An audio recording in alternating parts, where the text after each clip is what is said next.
All right, guys, if you like the Table Talk podcast, then you're going to love the crew. If you're struggling with trying to get through a sticking point, you're trying to figure some specific aspect of your training out that you just can't dial in, you're dealing with injuries, you're trying to figure out how to better optimize your training, all the stuff you're seeing on social media is confusing, and all you need is a little guidance and support, or just somebody to look at your lifts to make sure that they're either heading in the right direction, or if there's a weak point in the lift, they can point out what that weak point is. Well, that's what we have the crew for. So when you join the crew, you get an extra Table Talk podcast each month called the Crewcast.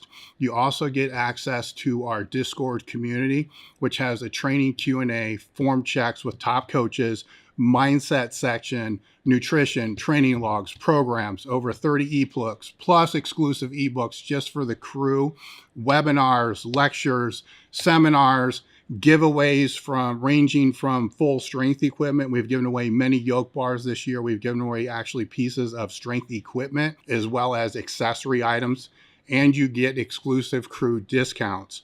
So go to the link in the description that says join the crew, click it, join now, and start getting stronger today.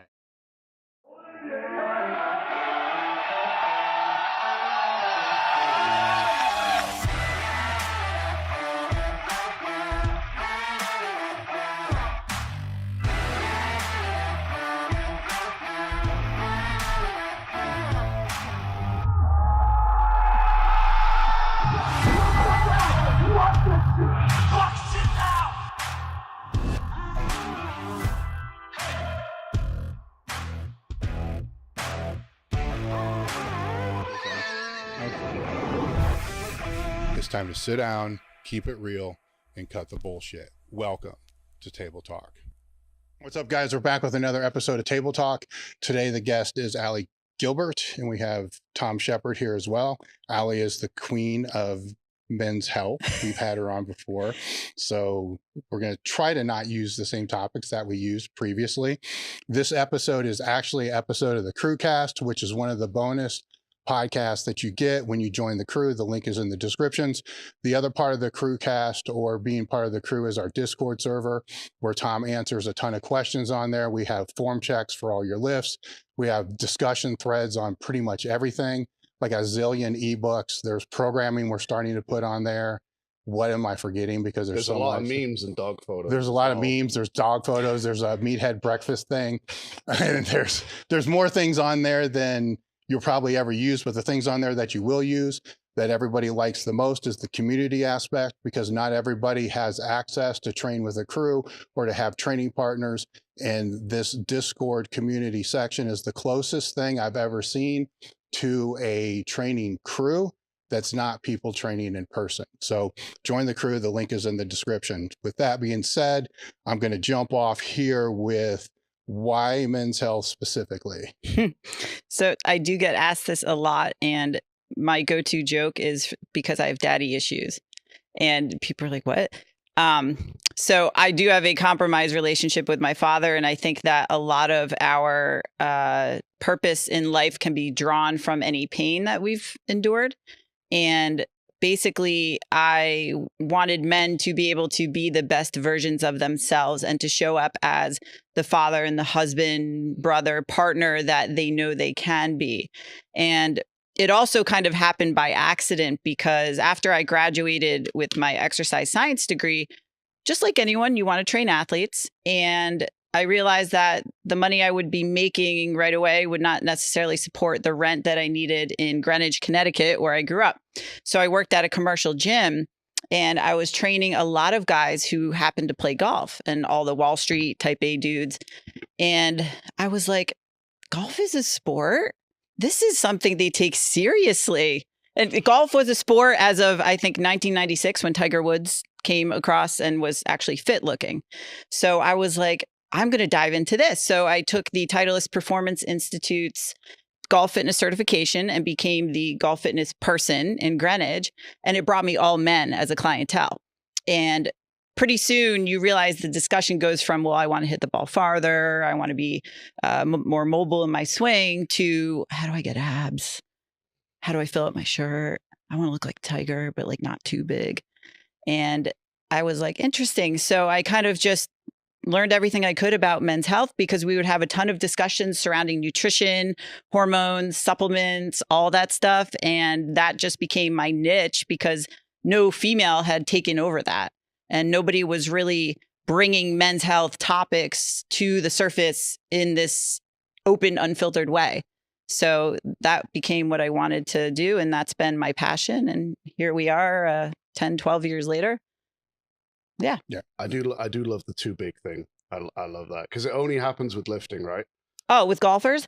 No, I mean, just like people are worried about getting too big. Yeah. No one ever starts running and they're like, I don't want to run too fast. Like, I don't want to break the marathon world record, just so you know. But like, it seems that when people get into lifting, all of a sudden it's like, what if I wake up jacked? Like too jacked. Do you know how amazing that would be? Back? Yeah. You know I'm like, oh my God, people are trying to do that. Yeah. It's like, look around you in a gym. We're all trying really hard to do that. And guess what? Most of us are failing or getting there real slow. I have a hard, in today's world, I have a hard time with that whole too big thing. Yeah. Because like 60% of the country is overweight, right? So they're already too big. Yeah. And they didn't even try. Yeah. You know, so they didn't try to get too big, you know, so it's a weird concept where that can't be true looking back because say 15 years ago, the people that were saying that are now 40 pounds over fat. Yeah. So obviously they weren't worried about getting too fucking big, right? Because they are now in a worse way. Yeah, absolutely. In a more unhealthy way. Yeah. It's so weird. It's the only population next to women that I've coached where they are worried about getting too jacked because they think that, well, that's going to affect my swing. And I'm like, how do you think that goblet squatting 50 pounds twice a week is going to make you turn into a bodybuilder? Mm-hmm. Well, Tiger's huge. Really huge for like third string JV football, maybe like not huge in the way you think. So it's bizarre because it's literally them and women who have said that and they're like terrified. Maybe that's the program we have to create is the too big program because I'd love to get on that. Yeah, I'd be like if there's a program that I could do like in 2 weeks, I'm like, fuck, I'm too big. God damn. Yeah. That'd be great. I can't get through doors anymore. And it'll only take 2 weeks too. Yeah. Oh, of course. Yeah. And that 50-pound kettlebell goblet squat's all you need. Yeah. Well, when you speak of men's fitness, it's kind of like mental health. Yeah. Where that's in a strength and conditioning world, that's kind of like saying I want to get strong. Like it's so generalized that what does that even mean? You know, men's health is because it's come up frequently on past podcasts, and I'm kind of asking back, like, what does that even mean? Like, how do you define that? Like, what is men's health? Yeah. So I actually put some thought into it, you know, beforehand to kind of put some pillars in here to say that the way I would look at men's health would be the ability to realize your full potential, to be able to cope with stress and adversity, to work productively, productively, Got it. and to make sure that you're contributing something to the communities that you're a part of. Right. So it's maybe a little bit biased because I have this live, learn, pass on thing, which, you know, realizing your full potential is living, you know, coping with stress and adversity and working productively would be learning, you know, and then community or contributing to your community would be the passing on aspect. And with the thought that I put into that kind of like covers all of it. Because if you look at the topics, you know, depression, anxiety, all those different things, that all fits in here, right? But when you're looking at realizing your potential, if your fitness is bad, then the mental health is probably going to follow. Yes. Oh, yeah. Yes. So the easiest way, in my opinion, is fix that first. You fix that first, and all the other things are going to be able to fall. What do you guys think of that? You go first. Pillars.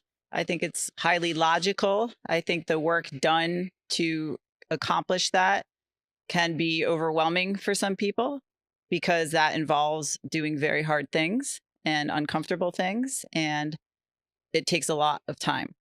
And it's being consistent over time where I think the struggle for anybody in fitness is. And men especially want to win and they're very competitive. And they feel that if they can't accomplish a certain thing that maybe they're failing or not living up to their potential, and that can mess with them mentally. Do you think that's based upon the clients that I guess you both have worked with?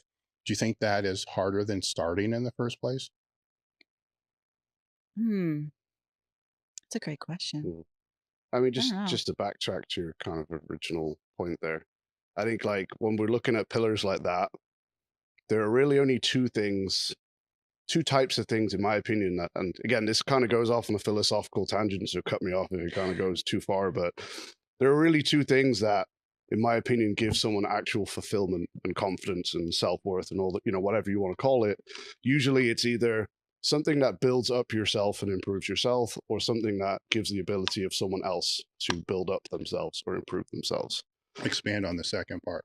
Okay, so like being a parent, being a good parent, for example, or supporting the community, allowing other people to reach their potential or achieve things that they thought they weren't able to. Like you are a facilitator of them achieving things that maybe they couldn't achieve on their own. And you know intrinsically that you were a part of that, which, then you can go down the route of nothing is truly selfless because you did it because intrinsically it makes you feel good or whatever, right? But in my mind, those are the two kind of pillars of activities or goals that long-term give a person good mental health and fulfillment in the world. And I think training sits right there in teaching people that input equals output a lot of the time, and a lot of the time output in really meaningful things that actually enhance and improve your life comes a lot later after the input. Because we live in a society now where if I want something, I can Amazon Prime it right now, right? Or whatever. I can get everything at the click. I can get that dopamine hit if I make a post on social media. But all that stuff is kind of like superficial, shallow level kind of fulfillment, enjoyment, whatever. Whereas the really meaningful stuff that gives people long-lasting fulfillment, enjoyment in life are those long slogs with delayed gratification. And I think in a society where everything is going away from that and it's just, oh, you feel sad? Go on DoorDash and watch some new show on Netflix. Training brings you back to that kind of pillar where it's like, if you really want to be happy in life, you have to invest in the stuff now that you may not see payment from for a long time. And that's going to take a long time to develop. But if you never do that, you're never going to achieve that level of, self-confidence, fulfillment, happiness, whatever we want to call these kinds of feelings.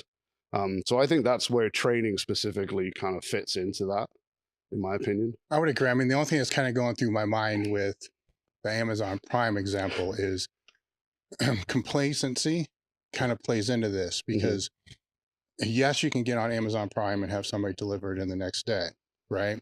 But if you're 9, you can't. Yeah. Right? Because you have to have income, then you have to be able to have income in a bank, then you have to at that point, sign up for the Prime. So there is a long slog I get you. that goes before that. But I think that gets lost in a lot of people because of where they are now. Then they come compliant with that, but they don't realize just to be able to get to the point to where they're able to like one click and have something the next day, all this other stuff had to happen. Yeah. Education, growth, development, all that. Because if you're to look at us compared to the entire world, like how much of the entire world can actually one click and do something. Yeah. Where I think issues can arise is they then get complacent and then they're not striving for anything further, where training becomes the easiest thing to input in there to be able to do that. Because even if they can't walk 2,000 steps a day, they can start, with down the driveway and back. Yeah. Yeah, for sure. And that requires zero income. Yeah. It requires absolutely nothing except getting up and doing it. You don't even have to put your shoes on. Yeah. If you live in the right place, you only need to get dressed. It's true. Down and back. Yeah. I think starting from a younger age, when I grew up, it was playing outside. It was developing skills of being social with other kids, doing BMX bike stuff and playing, hide and go seek and all that. And now, because of the age of video games and screens, the way that men are developing at a younger age, they're getting that hunting and gathering effect through video games instead of getting out with friends and socializing and getting that feeling of like competition outside of their living room or wherever they're playing video games. And having that ingrained in you at a younger age leads to issues like depression and anxiety as they become teenagers and into their 20s. There's actually statistics, and I don't remember the exact one, but there's a study I threw up in a talk, how younger kids, and I'm talking about 19, 20 to 23, are having less sex than when we were growing up as a generation because of the inability to socialize and have conversations. So I think that plays a huge role in somebody's confidence. And maybe that is when they find the gym and understanding the empowerment that training can provide them, because the way that you look and the way that you feel from training is not something that you can buy or can Amazon. And you guys know just as well as I do, when somebody walks into a room and they have a certain type of physique, instantly that commands respect, because you know that person has discipline, they have a work ethic, they are willing to grind and put the effort in, along with a solid handshake. It represents habits that they've forged over the long term in their life. I think just going back to what you said about, and I'm sure Ali, you have a lot of input on this with like your golfers and stuff, but you say about training kind of being like the easiest change to make, because like it's a new, fresh start for people, right? But then when you end up working for people in the longer term, that almost always ends up becoming, you almost always end up finding out that like they actually really don't like their job, or their family life or situation is not. Do you know what I mean? So then all of a sudden they've come to you to work on this pillar over here that hopefully is going to give them fulfillment in the long term. And you end up talking to them about all these other things that should be giving them fulfillment that they've neglected. And those touchy or more emotional, closed off subjects all of a sudden start opening up. And you're like, well, these are the things that you should be investing in. You know, like, do you need to do a job that you hate, for example, and gives you nothing? Do you need better time management, spend more time with your family and your wife? Like, what are the things? Training is now giving you some fulfillment, but there are all these other things that you could be investing in also now that would give you that longer term happiness. And then, you know, it happens all the time, right? You end up becoming almost more of a life coach at some point if you work with someone long enough. You know, not that I'm sitting here like I've got it all figured out or anything, but a lot of the time you're just a soundboard, right? Because they already know the things they probably need to do. They just need to bounce it off someone and hear it worded in the right way, you know? Well, I think some of that plays into the community aspect that Ali was talking about, because if you just exclusively live online, right, then you're only going to be around those people that fit your thoughts, beliefs, it's like an and all echo the other chamber, stuff, right? Except for like negative comments and stuff that, or things that they'll make up in their own head from online. But if you're working with somebody or you're in a gym training with other people, they still all be like-minded because they're all there to make progress, but they all come from different areas. And then so there's more diversity because of that, which is going to help people grow as well, instead of being just pigeonholed into what this is. You know, it's everything they do online, their job's online, it's at home, it's all this closed in space. So then they get a very narrow view of what the world is, where to get out into community aspects exposes you to different people, different thoughts, different ideas. Some you may not agree with, some you will agree with, some of you won't agree with, but then may later, you know, where that isn't going to happen in the other spectrum, where before we were talking about live events in a way, because of that, you know, if things continue the way that they've been going, the only way you're going to actually get that difference of opinion, stuff like that, is probably going to be at live events.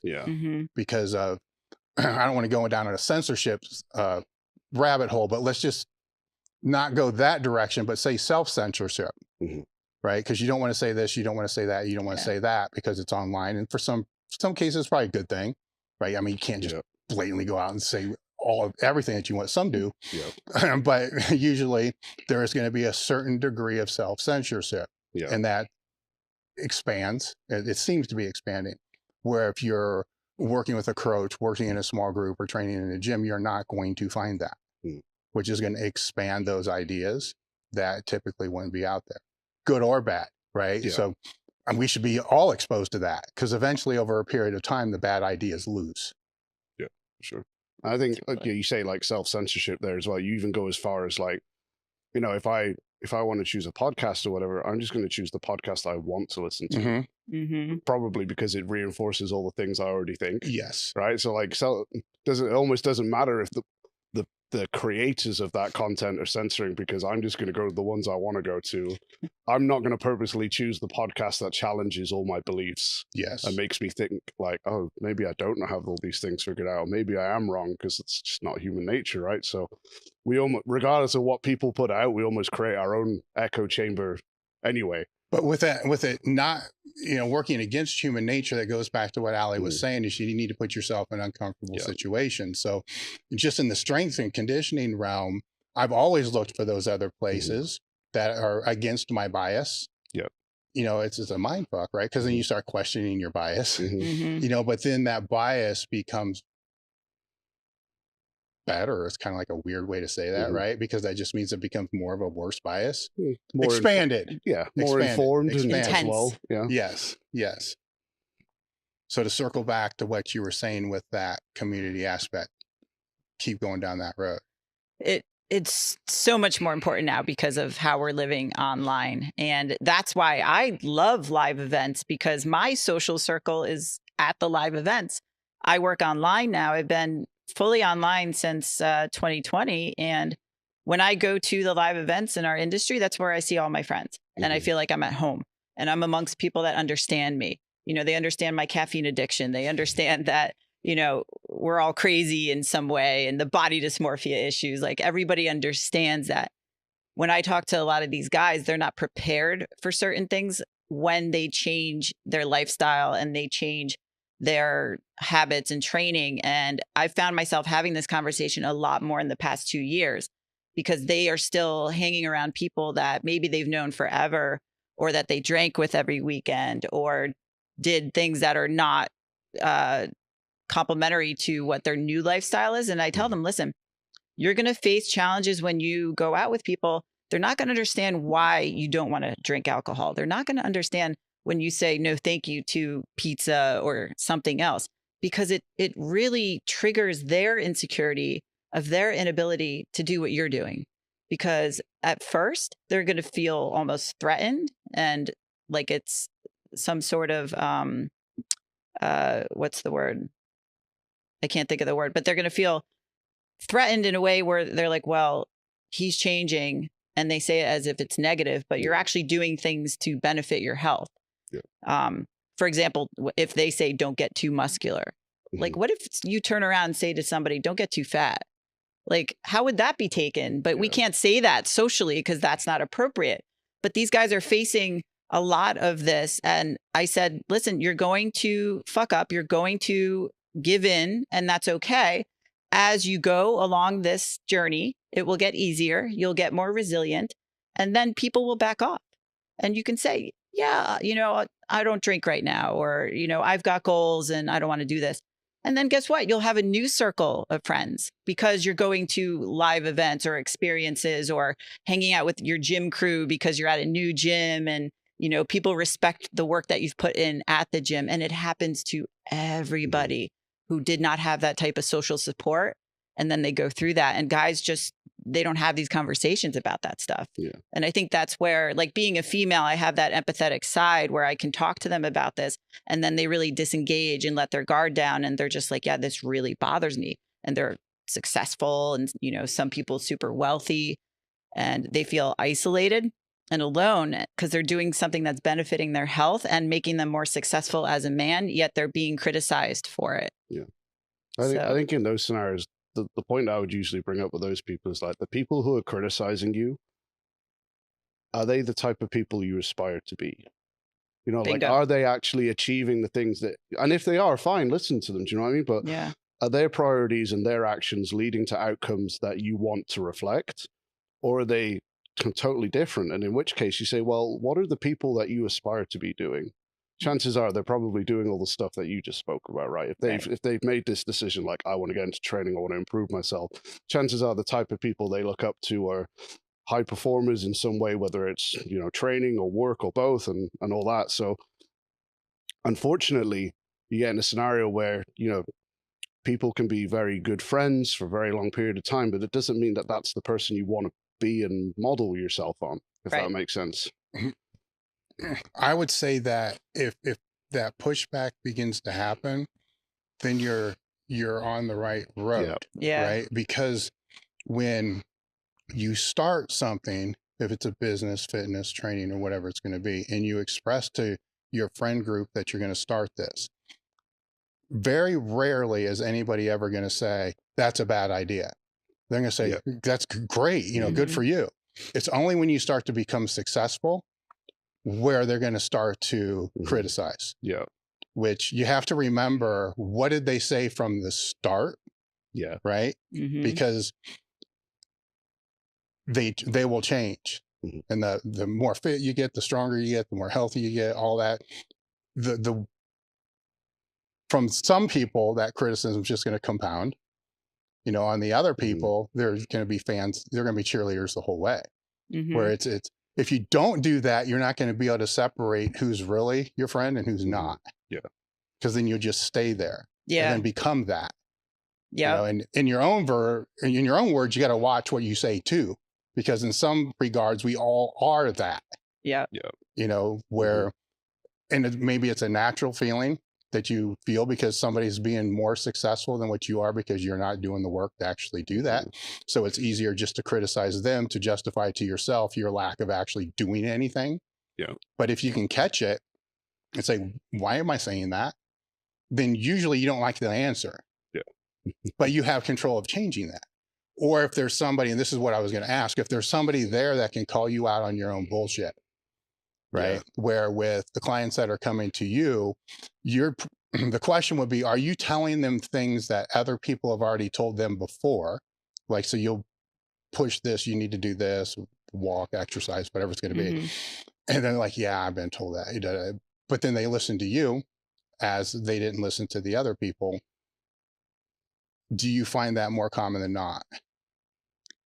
I think so. I think when people seek out coaching, it's not because they are happy with where they are or they feel amazing. A lot of our guys were not able to get to that next level by themselves. And maybe they had tried different coaches. And so I asked them, what did you like about the experience? What didn't you like? You know, tell me everything. And sometimes it comes down to something that no one just blatantly directly told them. And I have said to guys, like, I need you to confront, like, for example, binge eating has been a thing with some guys. Not something you would think guys suffer from, but a lot of them do. And for men, the way this looks is white knuckling through the entire week at low calories. And then the weekends, it's just chaos. So I tell them, I can tell you to eat a certain amount of calories and stick to whatever on the weekend, but that's not going to fix the urges that you're having. I can take the 10,000 calories that you binge on the weekend, disperse them throughout the week. It might make you feel more full and less urgy, if that's a word, but it still doesn't solve the root of the problem. I need you to confront why this happens. What did you go through perhaps as a child? Were you criticized for how much you ate? Were you clean your plate? Like all of that stuff. I don't think that a lot of guys get asked that. And so I really dig. And I'm like, we have to figure out the reason, because otherwise you can go from coach to coach to coach, and this is never going to resolve. And I can tell you, binge on anything that you want, eat as much as possible. If it's cookies, I want you to eat so many cookies you get sick and you feel ill. And guess what? It's like when people drink and they're like, I'm never drinking again. And you'll be like, oh my God, I'm never eating this many cookies again. And that'll last for like a week and then it'll come back. Yeah. So it's that cycle that we have to break this. And sometimes you have to really kick them in the ass, because I'm like, what's the worst thing can happen? They're going to say, I don't want to work with you anymore. And yeah, that would suck, because I feel I could really help somebody. However, maybe we're not a good fit. More often than not, they appreciate the honesty and the fact that, yeah, I needed that, or I never thought I actually had to consider that with this behavior. Yeah. I mean, in those scenarios, you can't help someone who's not willing to help themselves anyway, right? From the start. But I think in those scenarios, again, it almost kind of circles back to the pillars of mental health and stuff that you talked about. Like when you take those people who have binge eating patterns and stuff like that, if you truly ask them a lot of the times, name the top 3 things in your life that give you pleasure. If food is in the top 3, you've usually got a problem trying to improve that person's body composition. Because if those top three probably make up, say, 80% of their entire life's pleasure, just to put a number on it, and you're just going to take one and go, nah. Do you know, like, that's a huge. Whereas if those top three are like training, family, I don't know, my sports team that I'm part of, or do you know what I mean? Like all that kind of stuff. And now food is getting pushed 5, 6, 7, 8. When we now control that variable and it becomes less pleasurable, all of a sudden we've taken away this much as opposed to that much, right? And well, again, the tricky thing there is food is an addiction that you still have to have. Yeah. You can't just be like cocaine where it's like, Yeah. just go cold turkey and that's cool. You're not going to die.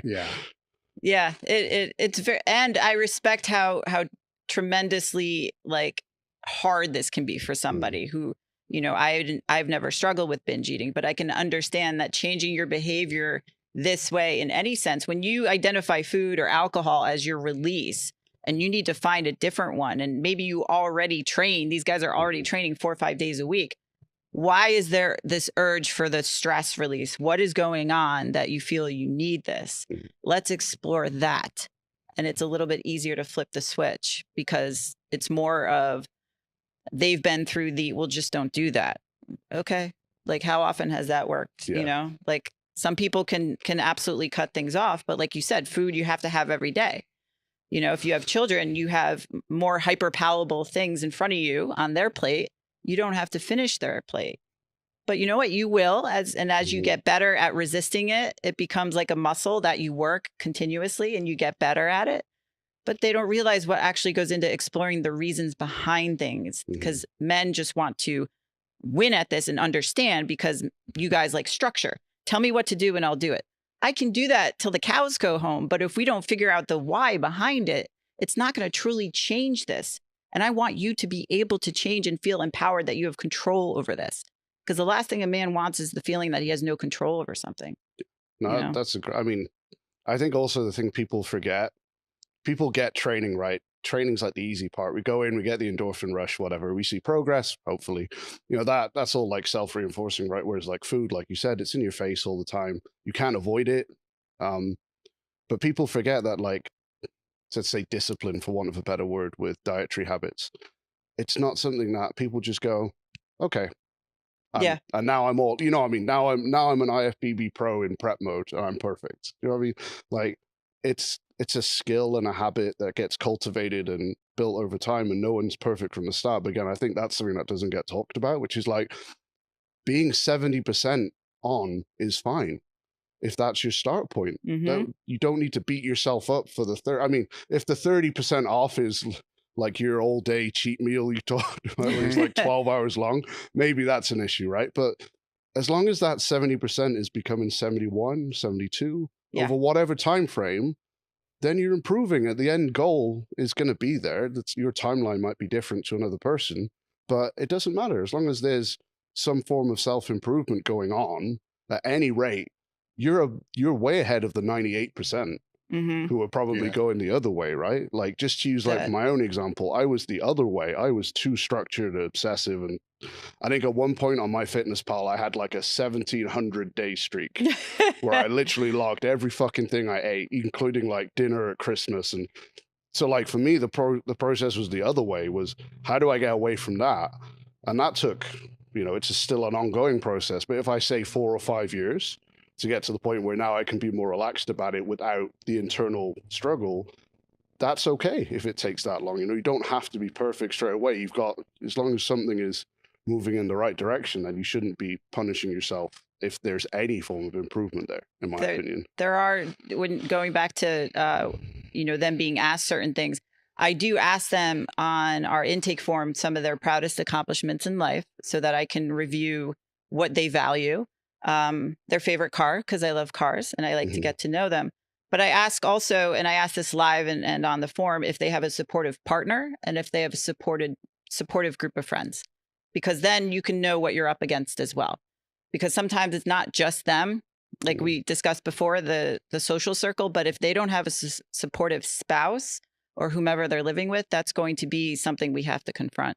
Yeah, for sure. Yeah. They can, if I go down my own rabbit hole as an example, because I want to blatantly say things that would apply to everybody with, say, the binge eating part, because I've thought a lot about all that shit. I'm too fucking old, so you think about stupid shit all the time, right? Is with cheat meals and stuff like that, I had no problem eating a ton of food because binge eating was never really a problem. I grew up in a household to where there was very little, if not any, junk food ever, right? Mhm. So I like mow a lawn, get paid to mow the lawn, walk to the grocery store, then eat the whole box of Ho-Hos, which was 99 cents. Yeah. I think it was originally 79 cents and it went up 99 cents. But I would eat it before, right there in the, right by the dumpster behind the grocery store, and then throw it away and do that, right? So when I look back, like why if I eat something like that, why do I eat all of it? I can kind of stem it all back to that. Yeah. But when it comes to, the cheat meals and when I was trying to gain weight and all that other kind of stuff, then I can use that to my advantage because it's there to be able to just eat forever. But the only way I was able to use that to my advantage is it wasn't the first priority. Where when I was younger, I guess during that week or whatever it was like, what do I need to do to go eat this thing? I was able to push training, went to that first priority. So then anything was, if it didn't benefit that, then because that became more important. Like if somebody was told you're diabetic, right? Well, I guess there's meds, but they're not going to eat the foods that if they're say you can't eat a fucking potato ever again or you'll die. They're not going to eat the potato because they want to live, right? But that's an extreme example. But if the training there is first, or if somebody just starts exercising for the first time or they've never taken it serious before, maybe the diet's not well, but then they train consistently for a couple months and then they're getting a little stronger, they're making some gains, then all of a sudden they start thinking, man, I'd like to see what a vein in my arm looks like. Then that will be the catalyst to slowly go over what that other one was, the support network. Right? With the support network, if food's here, the support network's here, but then that just pivots. Then that becomes second to where I don't want to eat all of this because, I want to be there for my family or whatever that's going to be. Or if it's business and your mental health is just shitty because you have brain fog all the time. It's like, well, my business sucks, but I can't even think right. Well, the business is more important, so I have to change that. It's that can be more radical, I guess, is what I'm saying, but it's still a big process. But it's an easier process if that can be like a feeder into something. Yes, if it can 100%. feed into something else. Now, if that's always that first thing, then as you were saying, you have to do some digging, and self-actualization or to see if something else can be there. Right. Because I guess if you're a competitive eater, but that's a different thing. You just need to learn how to eat a whole lot of lettuce to stretch your stomach out. But hey, that first vein though, when they get that first vein, that's like they're in a toy store for the first time. See, that's what I've always wondered is when those things start to happen, you get a little bit past the beginner gains, but they start to get stronger. They start to see a little bit of abs or see that first vein. Do they become more, what's the word I'm looking for, compliant with the nutritional side? Yeah, because they realize like it becomes more addicting to them, I guess, where they're like feeding off of this because then now they're getting compliments from other people in the gym or, people can tell a difference and they're like, I need new clothes. And this is great because I fit through, like if my clothes fit, like the arms, the guys that you guys like the t-shirts that fit well and seeing veins, like, because we post that a lot amongst all our clients and myself, even like showing that, like they've never seen that. So now they're lean enough to see that. So that keeps driving that positive reinforcement. Like, okay, now I understand how nutrition is part of this and I got to keep this up. And then they realize if they do revert back and maybe they drink alcohol or they eat something that they used to, how they feel is enough for a catalyst to be like, yeah, I did not feel good. Like, I don't think I've ever seen anybody who's given up alcohol or some sort of junk food and they haven't said like, I sleep so much better. I feel so much better. Like I look better. They're not inflamed. They're not puffy. They're not tired and dragging ass, as much as they were before. So I do absolutely think that does help them become more compliant. I think with anyone, once you start getting results, it's like if you start a diet and then all of a sudden it's slow. And then boom, like you wake up one day and you're like, oh, I can see like, little striations here. Like that's very positive and keeps them wanting to keep going.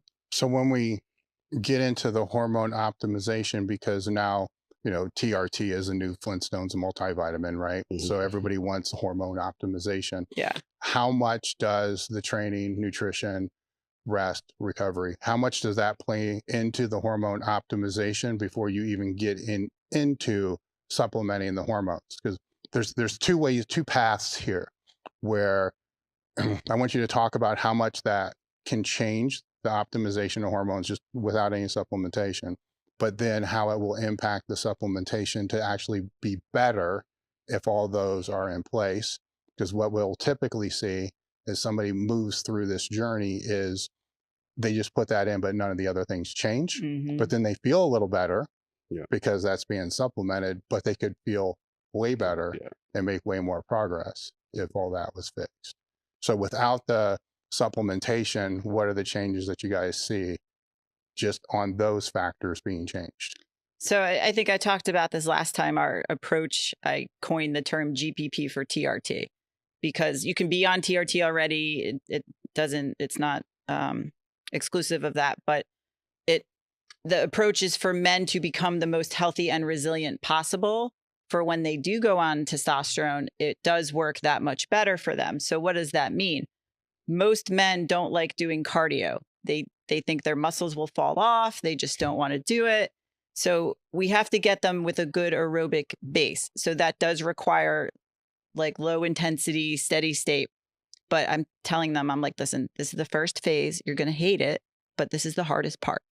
And then it only takes 8 to 12 weeks for these adaptations. And then it's smooth sailing. And then you can do all the interval shit that you want.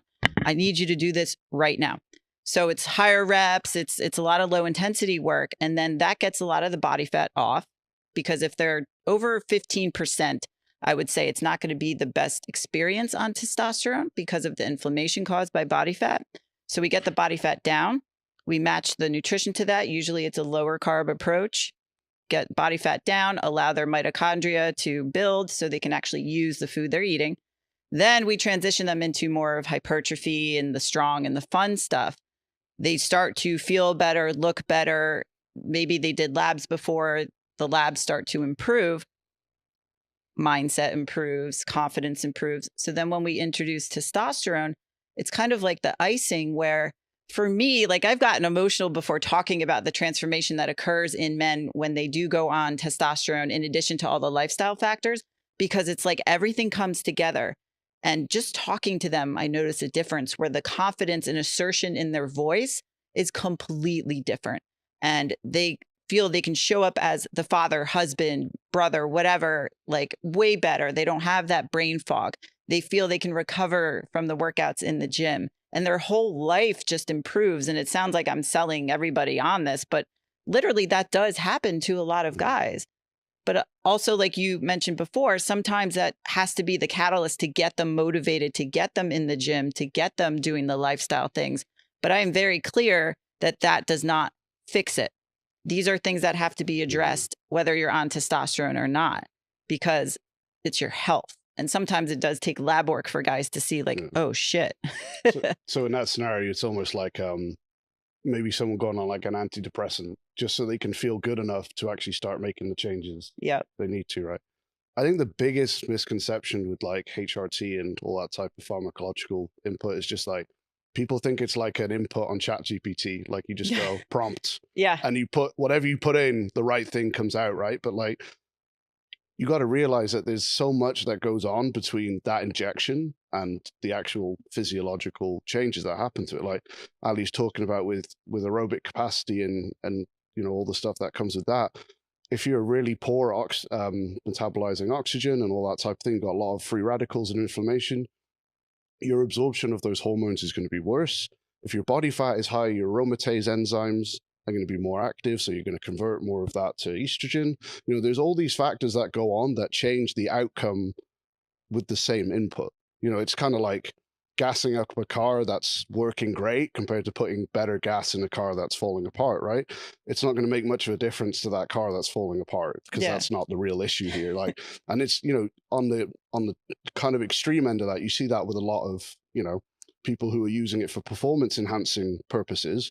The dosages just keep coming up, but the output isn't improving. But that's because you don't have the actual mechanisms to get anything out of those hormones on like a cellular level or a metabolic level or whatever. So again, the better your body is functioning before you start putting that stuff in, especially on an aerobic level, or if you can get your body fat to a better level, then the more returns you're going to get out from it. It ends up being like one of those 1 + 1 = 3 type scenarios, you know. But I think people need to stop looking at it like a magic pill, that it's just that injection's going to go in every week and everything's going to just change, because it's never that simple with anything, right? In life, the human body, whatever. So I like the idea of GPP for TRT in that it makes you realize that like you almost have to earn it to a degree. And I'm not saying that people should be denied it or anything, but I'm just saying that there's still input from you. Like stuff is still required from you to get the changes you want. It's not just like, here you go, and then we'll just add in a Arimidex if your estrogen's too high, or you know, all that stupid misconceptions, right? It's the body needs to be a minimal basic level of functioning for you to actually really see anything from it. Yeah. Well, on the performance side, what you're seeing is, I mean, it's the world I live in. So we see that 90% of the time. Yeah. Is, you know, the answer is the anti-estrogen or just more shit instead of addressing the ability for it to actually work better. Yeah. You know, which is mind blowing to me. But that's been the go-to for a lot of people for so long. And it's what the bros are all going to tell them to do. Shit's not working, just take more. Yeah. Where they would be surprised at how well they could do if those are dialed in. And I think that comes back to when certain top lifters will be transparent and say what they take, the normal reaction is that's bullshit. Yeah. There's no way it's just that. It can't be, right? It can't just be that. And like, but you're not seeing all this other stuff that's probably making that work better for them than that 9 grams that you're taking and feeling actually worse as that goes up. I don't think you deal with that end. Not so much. Yeah. That kind of comes back to the whole like self-doubt criticism part, right? It's like you're looking at those top guys like, it can't be that they're working harder than me. You know, it can't be that I'm being lazy, right? It must just be they're on more stuff than they're saying. No, but it's interesting, right? Because as this topic has become more popular over the last few years, both of these conversations are happening simultaneously. Yeah. Right. And I don't know if the demographic listening is actually peeling these conversations apart. Yeah. Because we could sit there and say, no, you need to get all this shit figured out first. Like, don't take anything until you're older, until you're more experienced, until you learn how to overcome sticking points and all that. And that's 100% valid times 10. But on this other side, you know, with just the dudes that haven't done anything ever, you know, that can be the catalyst. But the people on this side will hear what you're saying and fuck yeah, I'm going straight on. You know, and you see what I'm saying? That's why it's so interesting to have both of you here, because those two conversations, they're not peeled apart, right? And then as consumers or people, you know, they just listen to content, they're going to selectively hear what they want to hear, you know? So it's like, hey, you know, it's this group over here says, go on right away. And so if that's what they want to do, confirmation bias, boom, there we go. Then on this side, you know what I'm saying? Somebody else could hear that and say, no, I'm not supposed to go on until, you know, I'm whatever. The double body weight squat or whatever, or I've been training for 5 years or whatever the generic term.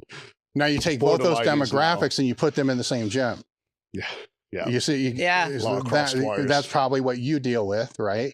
Because they got the bros saying, here's what they should do, you know, take all this kind of shit. And you're like, what are you talking about? You know, the bros are like, never waste a syringe, man, fill it all the way up every single time, you know? Yeah. You know, then on that, then you're like, you know, the microdosing time, you know, no, man, big dude in the gym says I shouldn't do that. And it's completely two different scenarios. It is. And I have to paint the picture with these guys. Like I use this analogy about cars from my friend Dave Lee, where, you know, if you're taking a beat up Honda Civic and you're trying to put octane in it, it's not going to be a good time. It's going to explode likely.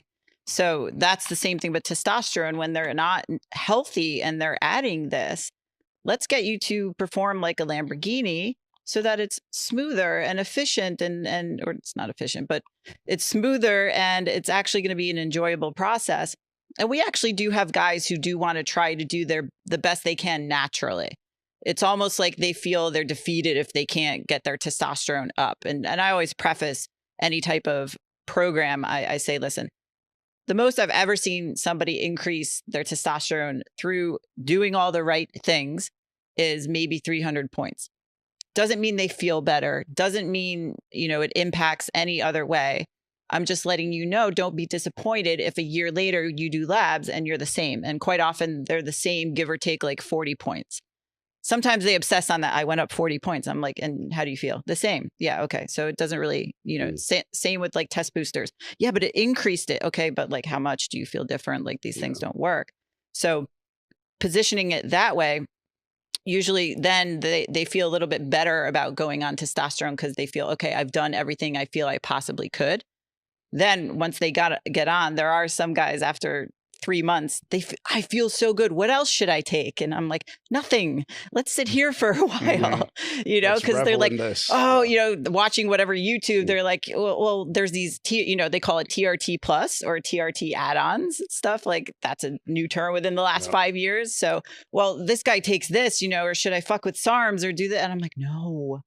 Like, dude, you feel you're in honeymoon phase. Like, let's ride this out, see how you feel. So yeah, it's funny when the two of those worlds collide and all the different conversations come together. Yeah. I mean, in a similar way, though, where you kind of get the conflict, you do get that with blood work as well, right? Because we get these ranges and people just assume that if I'm in that range, I'm good. Everything will be magical. But like, it's very possible you can be the high end of that range, but present symptoms of low, because what's high for me is not high for you, and vice versa. And again, at like the cellular level, how well that testosterone binds to the receptor and all the stuff happens in the cell, how efficient you are at that changes, and that not everyone's going to be a super metabolizer or whatever, right? So like, I guess you probably have to end up fighting people with that a lot. Like, let's say their normal range is like 400 to 1100 or whatever, and they're 500, but they feel great. Mm-hmm. You probably have that battle then where you're like, well, 500 isn't low for you, obviously, because you're functioning well, arguably close to optimal on 500. So why does it need to be? Maybe you go to 800 or 900 and you start getting acne, you start getting mood swings, or whatever else may come with that, right? Like, it's really hard, isn't it? When you have arbitrary figures, and people probably become so attached to the numbers and almost turn it into a numbers game. Going at it like a powerlifter, like trying to beat a fucking PB on your estradiol and your free testosterone. Dude, no, literally, guys will wear their total T number as their bench press number, and they focus just on that. And I'm like, stop focusing on the number and obsessing. I mean, I've had guys send me spreadsheets of their labs the last like 5 years, and I'm just like, oh my gosh, this is a lot of information. But they do obsess on the numbers more so than how they feel, because they have been told that you are fine or you are normal and all that stuff by previous practitioners. That is why I like Merrick, because they won't dismiss these guys for being somewhere in this range that is very arbitrary and based on the average of everyone in America, whether they're overweight or sick or whatever age, and truly understand where the person is coming from a symptoms perspective. I can kind of understand that to a degree, though, because feel great is very subjective. Right. In the most part, you have feel great, feel like shit. Yeah. And then there's all this middle. I guess there's fine, which is just what you tell anybody when you don't really want to say how you feel. So there's like 3. There's like, well, there's a hidden one, and there's those 2. And so if somebody's asking, if it's Merrick or something like, or any of you guys, like, how do you feel? Right. Your answer is going to be how they feel at that period of time. I don't even know how to answer a question like that. You say, like, are you happy? Like, what do you mean by that? Because there's happy, then there's mad, upset. Like, where is that to where now if you have a metric? Yeah. So I see how they end up that way. Sure. Right. It's just a shitty metric to use because it's not a bench. It's not a squat. It's not a different metric to be able to use.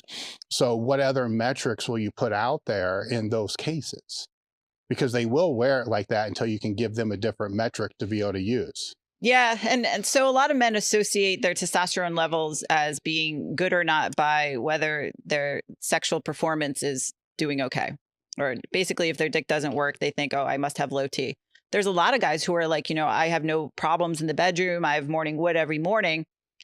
That is the only thing they associate with their testosterone being okay. So that might come with I've got massive brain fog. I have no motivation. I'm extremely lethargic. Obviously, this requires a lot more digging and then looking at lab numbers as a whole versus just total testosterone, because they could be riding the line where they're like 400 or 500, but then they have all these other symptoms. And they don't realize that is a symptom of low testosterone, like borderline depression and, total like apathetic attitude and just like, I have no drive or winning attitude anymore for my family or for my business. And it's just kind of this blah. And then that requires more digging as to any traumatic events recently. Did you have a baby? Because that can cause your test levels to drop. Is there more stress in your life? So what else is going on? Because like you said, how do you feel? Highly subjective. And like you said, they'll answer it as present day, but also it does come with a lot of other things. And sometimes they actually will be forthcoming with, I've had a lot of brain fog, I just feel off, something's not right. And they're trying all the caffeine in the world, and they've tried Adderall, they've tried all these things to kind of supplement their inability to really execute the way they want to, whether that's at work or at home, and they can't get to the bottom of it. And some guys have no idea that low T can show up as mild depression or the apathetic attitude. Do you think some of the battle sometimes with these people, and talking from my experience, but like part of the battle is actually getting people to be introspective enough to actually observe themselves and how they feel and perform or whatever. Like so many people are in autopilot mode. They just go through their 9 till 5. They put their kids to bed at this time. They eat dinner at this time, and the weeks just keep going by on the calendar or whatever. And at no point do they ever actually like sit down and be like, oh, I felt like shit on Monday. I wonder why that might be. Or whatever it might be. Or I never sleep well on Saturday night. So maybe it's because I drink with my buddies when we're watching the football or whatever. Like, I think half the battle sometimes is like, actually start noticing yourself and your habits and how you feel. And then all of a sudden you have some raw data that you can deal with. But like, and it's the same, just to put it in like a more meathead point of view, like the amount of times you'll talk to a lifter and you'll be like, do you get any pain during any of the lifts that you do? Where's your sticking point on the lifts? And they're like, oh, I don't know. And you're like, come on, like you just switched off? Are you asleep the whole time? Do you know what I mean? Like, what am I supposed to do here if you don't even know what's going on? You're the one in the gym with you right now. Do you know what I mean? I've always wondered with the meathead population if they could, and I guess they could do this in experiment because anybody could do it. If they could take a phone, mount it high in the gym, and just film their entire session from start to finish, and then go back and watch it, and then ask themselves if they saw somebody else training the way that they actually train, what would they be saying? And I think a lot of times they'd be saying, look at that lazy fuck.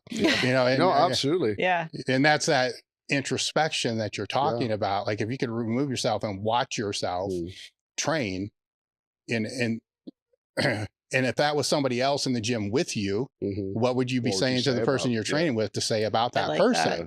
Because it's just like a different perspective then. Yeah. It's like the same, like rest periods is the one that always jumps out for me that people are like, whoa, like put down like a 2-minute rest period. They're like, that's nowhere near long enough. I'm like, put your phone in your car, do your set of curls, and then sit for 2 minutes.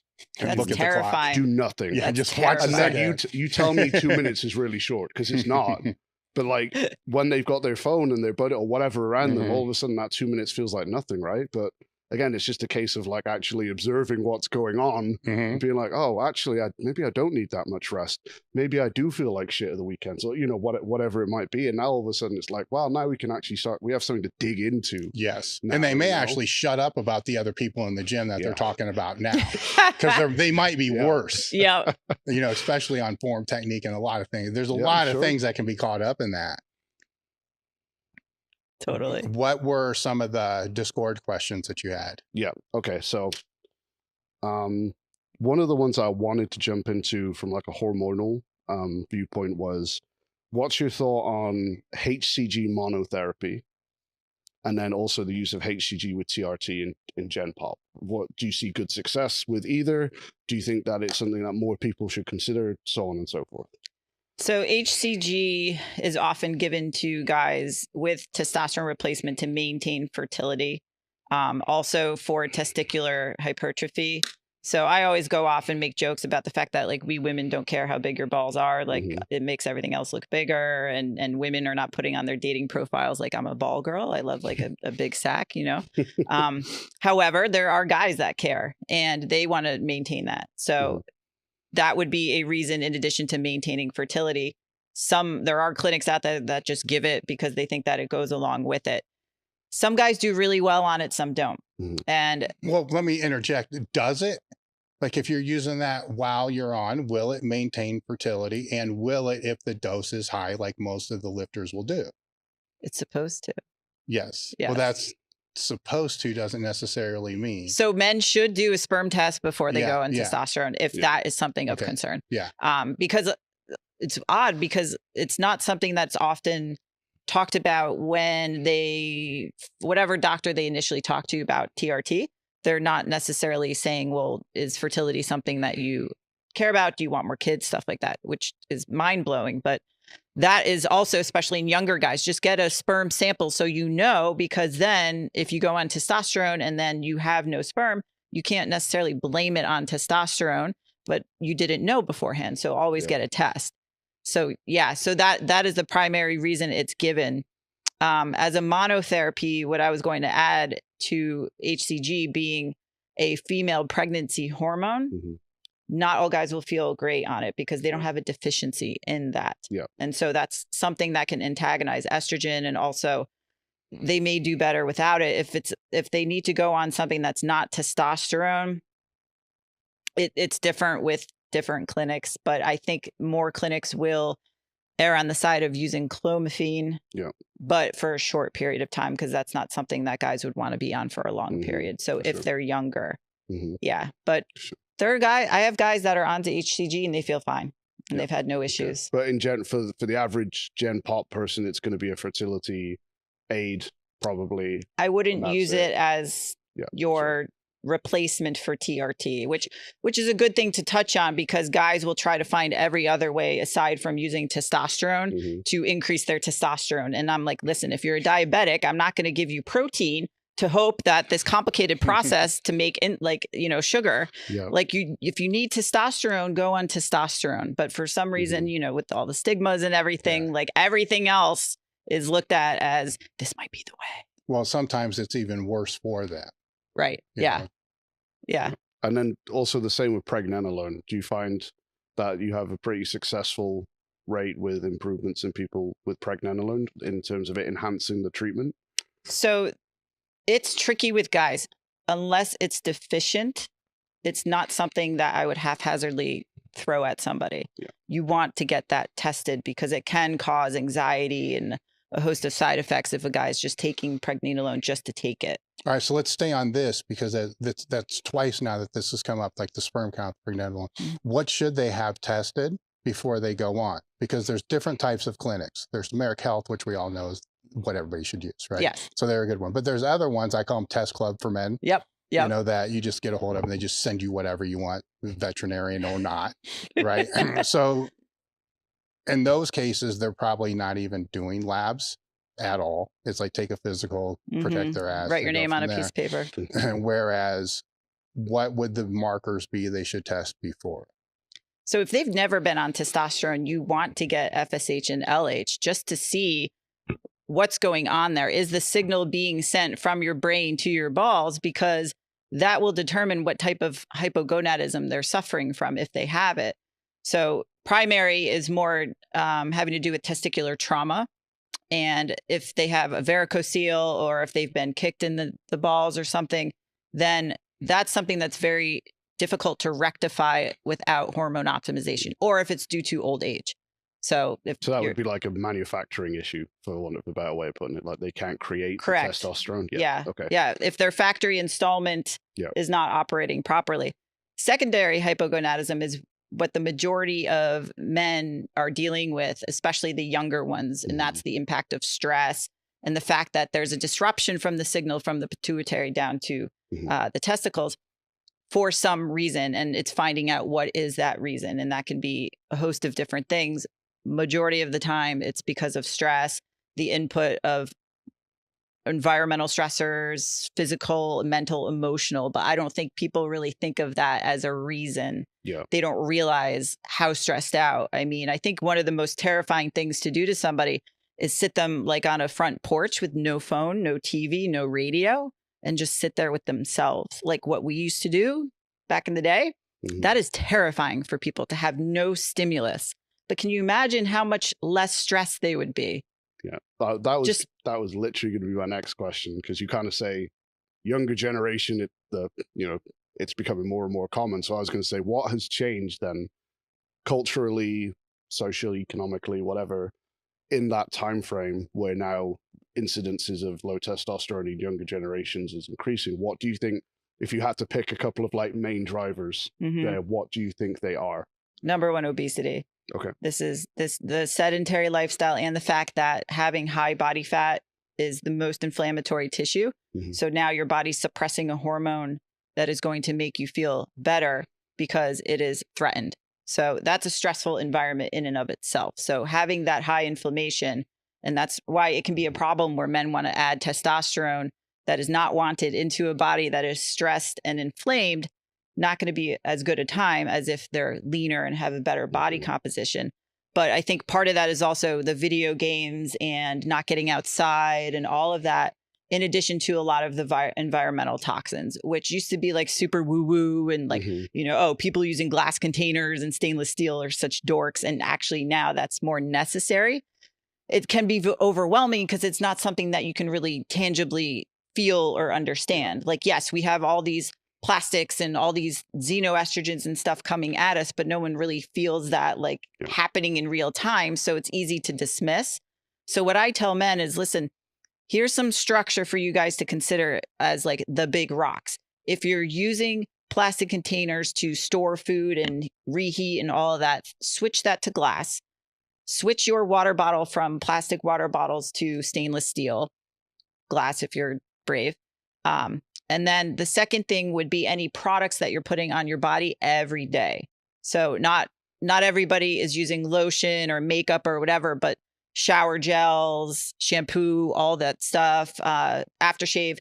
If any of that has the toxic chemicals that create those fake estrogens, that's something you want to look at changing out. And fortunately, it's a lot easier nowadays where there's a lot more products. Before it was very hard.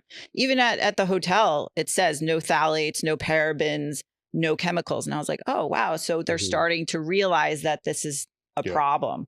And so I would say lower body fat if you're over 15%, switch out your Tupperware for glass, water, stainless steel. And then the third thing, the products that you're using every day. There's obviously way more that somebody can handle, but I think it's overwhelming to a point where you can go down many rabbit holes, take your Wi-Fi out, but it's like, so at what point do you not move? You don't have to go out on your porch and put your balls in the sun every morning when the sun rises. No, I tried that. Okay, damn. But I just think that hearing that stuff from you is interesting, right? Because like you said, on an N=1 scale, we're never going to feel the effect of whatever plastic bottle or whatever, right? But on someone who runs a business where you have an input from a whole demographic that are dealing with the potential outcomes of these supposedly minor things, you have the data to see the differences and what's actually having an effect, right? Because it'd be easy for someone like me to go, well, that's not going to change anything. But like, if you're literally dealing with hundreds of people every year or thousands, whatever, and you're making these changes and all those changes are in part bringing these outcomes, then at what point can you just say correlation has to equal causation at some point? Just because I haven't got this peer-reviewed meta-analysis, which will probably exist in 10 years' time, because the science is always a decade behind, right? Yeah. Like, just because we don't have that now doesn't mean I don't have the data where I can say, well, I think that's a freaking good idea. And even if it's not, what downside has it got? Right. Well, that's where I was going to go. Let's set that aside and just say that's all false, right? But if you're showering every morning, but you're using a different product and you think that it's going to help your health, that's reinforcing that pattern in the morning that you're doing things to help your health, to help recover. Yeah. Right. If you're taking the food out of a plastic container and then just putting it in a freaking bowl to microwave it, that again is reinforcing that I'm doing things to become better fit. Right. So say it's all bullshit. That's not, because if you're eating 3 times a day and you shower in the morning, there's 4 times every single day that your brain is being reinforced. I'm doing things to become better. I'm doing things, and that's going to carry over to all the other things, right? To where you get in these conversations with people that, you know, are in that rabbit hole of eliminate all this shit out of your life. Then the other one's like, oh, that's all bullshit and all this other kind of stuff. But nobody's saying you're reinforcing positive patterns. It's a good from that. perspective. So they both can be right. I don't fucking know, but I know that's right. You know, nobody's going to convince me that that's not going to make a difference. Because it's so easy to be able to do that. And it reinforces that pattern. It's like buying new gym clothes. If that reinforces the pattern to somebody to actually make it to the gym that otherwise wouldn't, then tell me it's bad. No, absolutely. I mean, it's the same with talking to a guy in the military, and he was just saying, like, obviously, like, the first thing you do is you make your bed. And he's like, they don't give a fuck whether your bed is made, but they do give a fuck that you start off your day with following the rules and regulations that come with being part of the military, right? And like, I suppose it's kind of the same thing, right? Like, start your day as you mean to go on. So if that's using a different soap, come on, that's so easy, man. Eating your breakfast out of a different container, getting 5 or 10 minutes of sunlight in the morning with your phone still in the drawer, whatever. Does it really matter if it just gets the cog turning? Yes. In the right way? Like, I think people argue about dumb shit way too often. Well, they do. And I like to look right in the middle there and say, okay, but, and then ask either one of them that. Then what are they going to say? You can't argue that. No, it's good that you start off knowing that you're putting shit on your body that could potentially destroy you and make you die 10 years later. That's a good way to start your day, right? Oh my God. Yeah, I'd say one of the questions that came I quite liked was if you could just put one message out kind of now that the general population and demographic had to just learn about TRT and HRT, like kind of one sentence, one fact, what would that be? What would be the biggest takeaway statement for you that people just need to get their head around when it comes to HRT and TRT?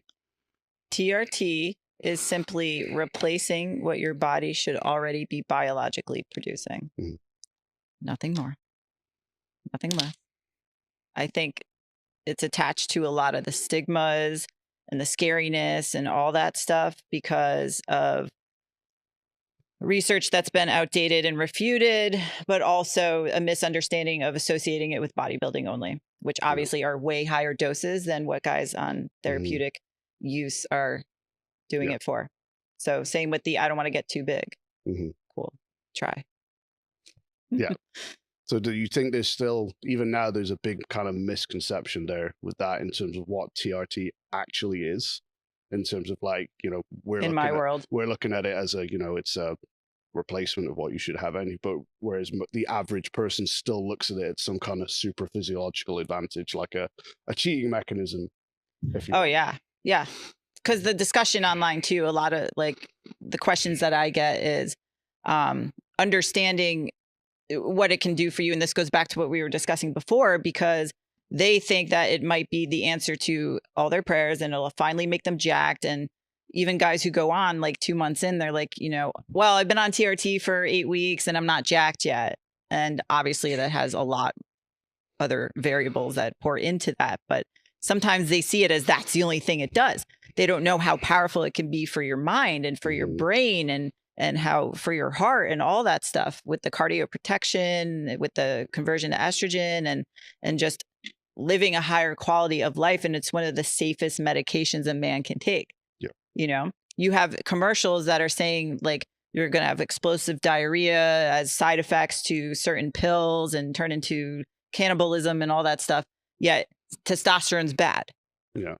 Like it that still exists. The fake, the artificial jack or the accidentally being jacked thing just made me think of when we were talking about cardio before. People think it's going to kill their gains and their gain muscle, but you look at every professional athlete that's jacked, they're doing way more cardio, way more than anybody than 10 minutes on the bike.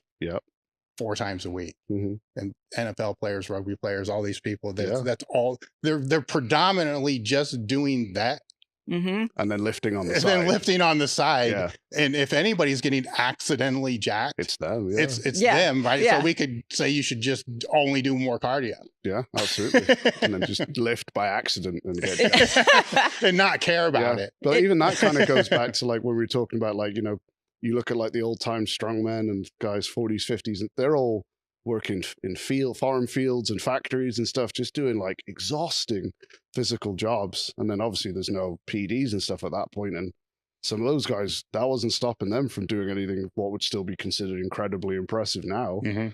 Totally. And I bet they could squat and deadlift heavy in the same week. Yeah. Without trashing themselves, which, you know, we could, you know, you hear that kind of thing all the time, right? Yeah. I can't squat and deadlift heavy in the same week. Well, okay, maybe world record level, multiply, whatever. But at some point, do you want to ask yourself the question, would it be beneficial if I could get myself to the point where I could?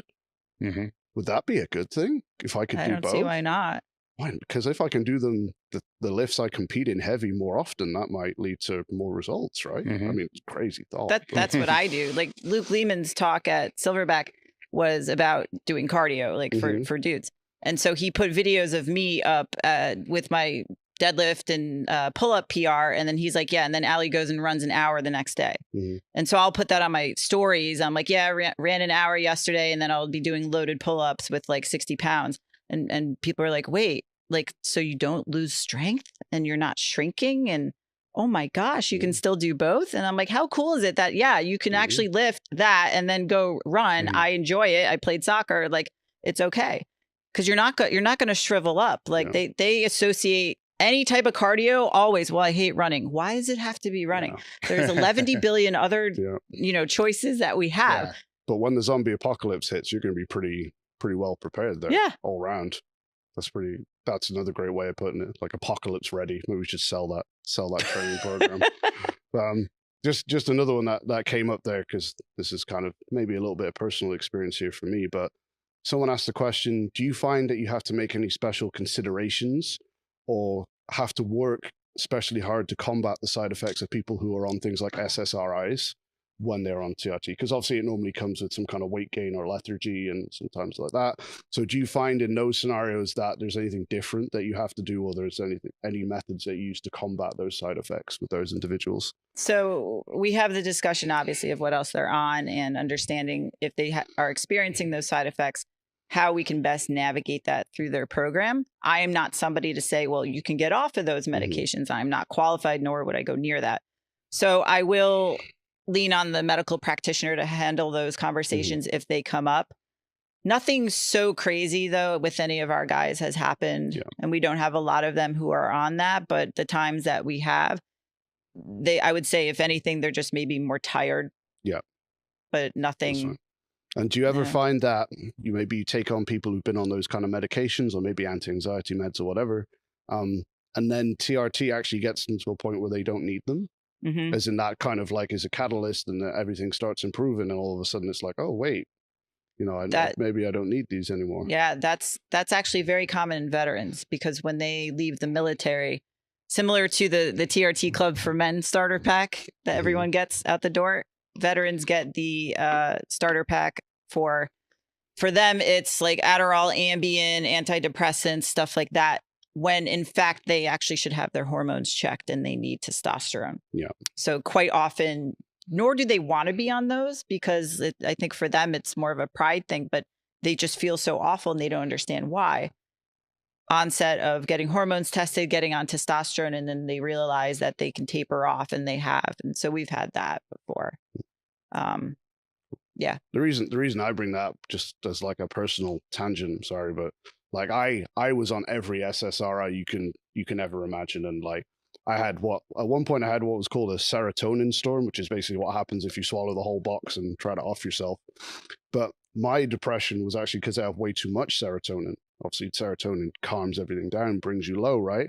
So I was being given SSRIs that just made serotonin go up.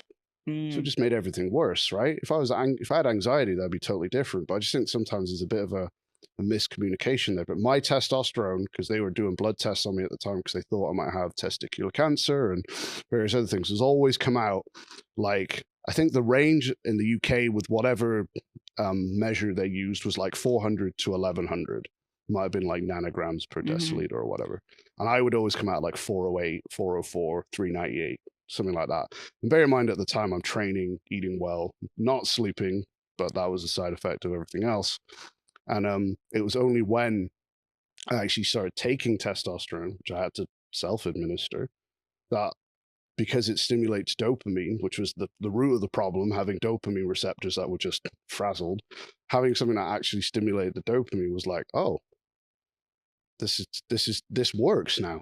Do you know what I mean? Every other medication I was supposedly meant to take to feel fine did nothing and made me feel worse. That's interesting. And then take testosterone and stimulate the dopamine system, which was where the actual problem was like life-changing. I mean, that's the only reason I'm still here now, you know?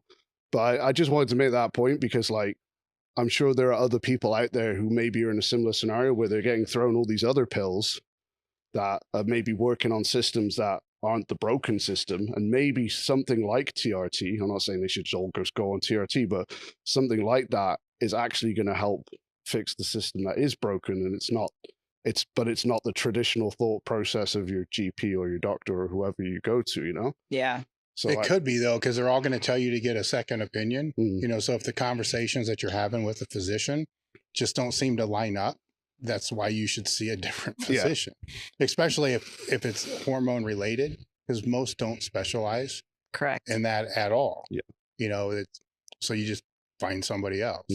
So, yeah, I suppose the difference for me in the UK, it was you can't really get that stuff privately, right? So I was just flat out told, you're under 35, unless your testosterone's like 1, like they ain't touching you with a yard, because they're just going to say, well, your test is low because you got this going on.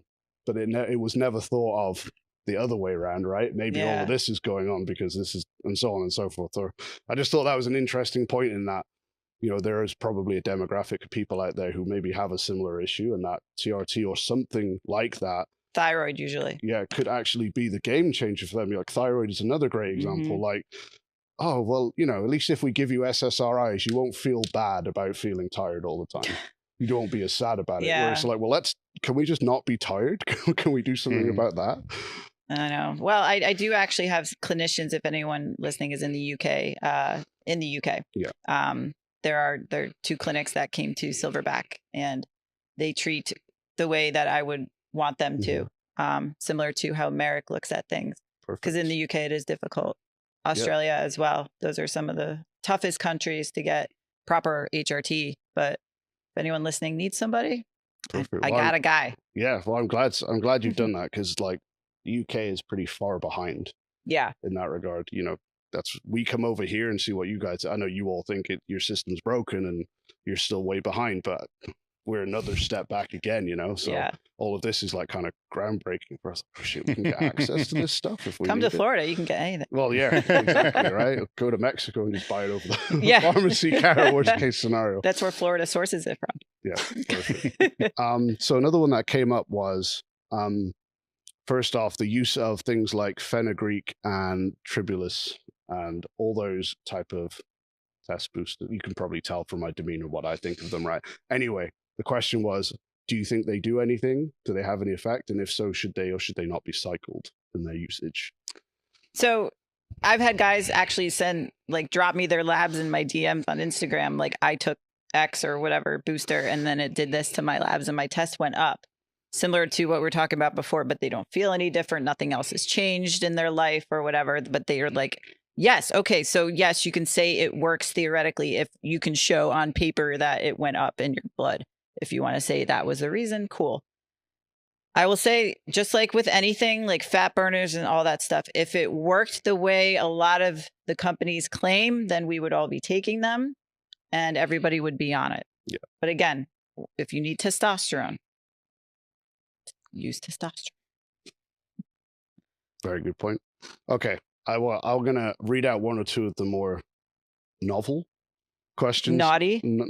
Yeah, you said that one. Now the good stuff. So, what are the negative, if any, impacts of chronic uncontrollable masturbation on, I assume, on male hormone and health in general? Chafing. think you hit a chord there. Like a loop, right? Yeah. Yeah. That's the rookie error at that point. I mean, chronic masturbation, like why, what's the need to do that so excessively? And are they watching porn? That can be detrimental. That was going to be my follow-up question. Do you actually deal with individuals that maybe have, they go on TRT but then struggle with things like porn addiction and stuff because their increased sex drive? Like, do you run into that problem? Not the causation of go on TRT, deal with porn addiction, but porn addiction, yes, because that is also a dopamine hit. Yeah. So it's understanding, same thing with binge eating and the behaviors and the why and the digging and all this stuff. It gets very personal.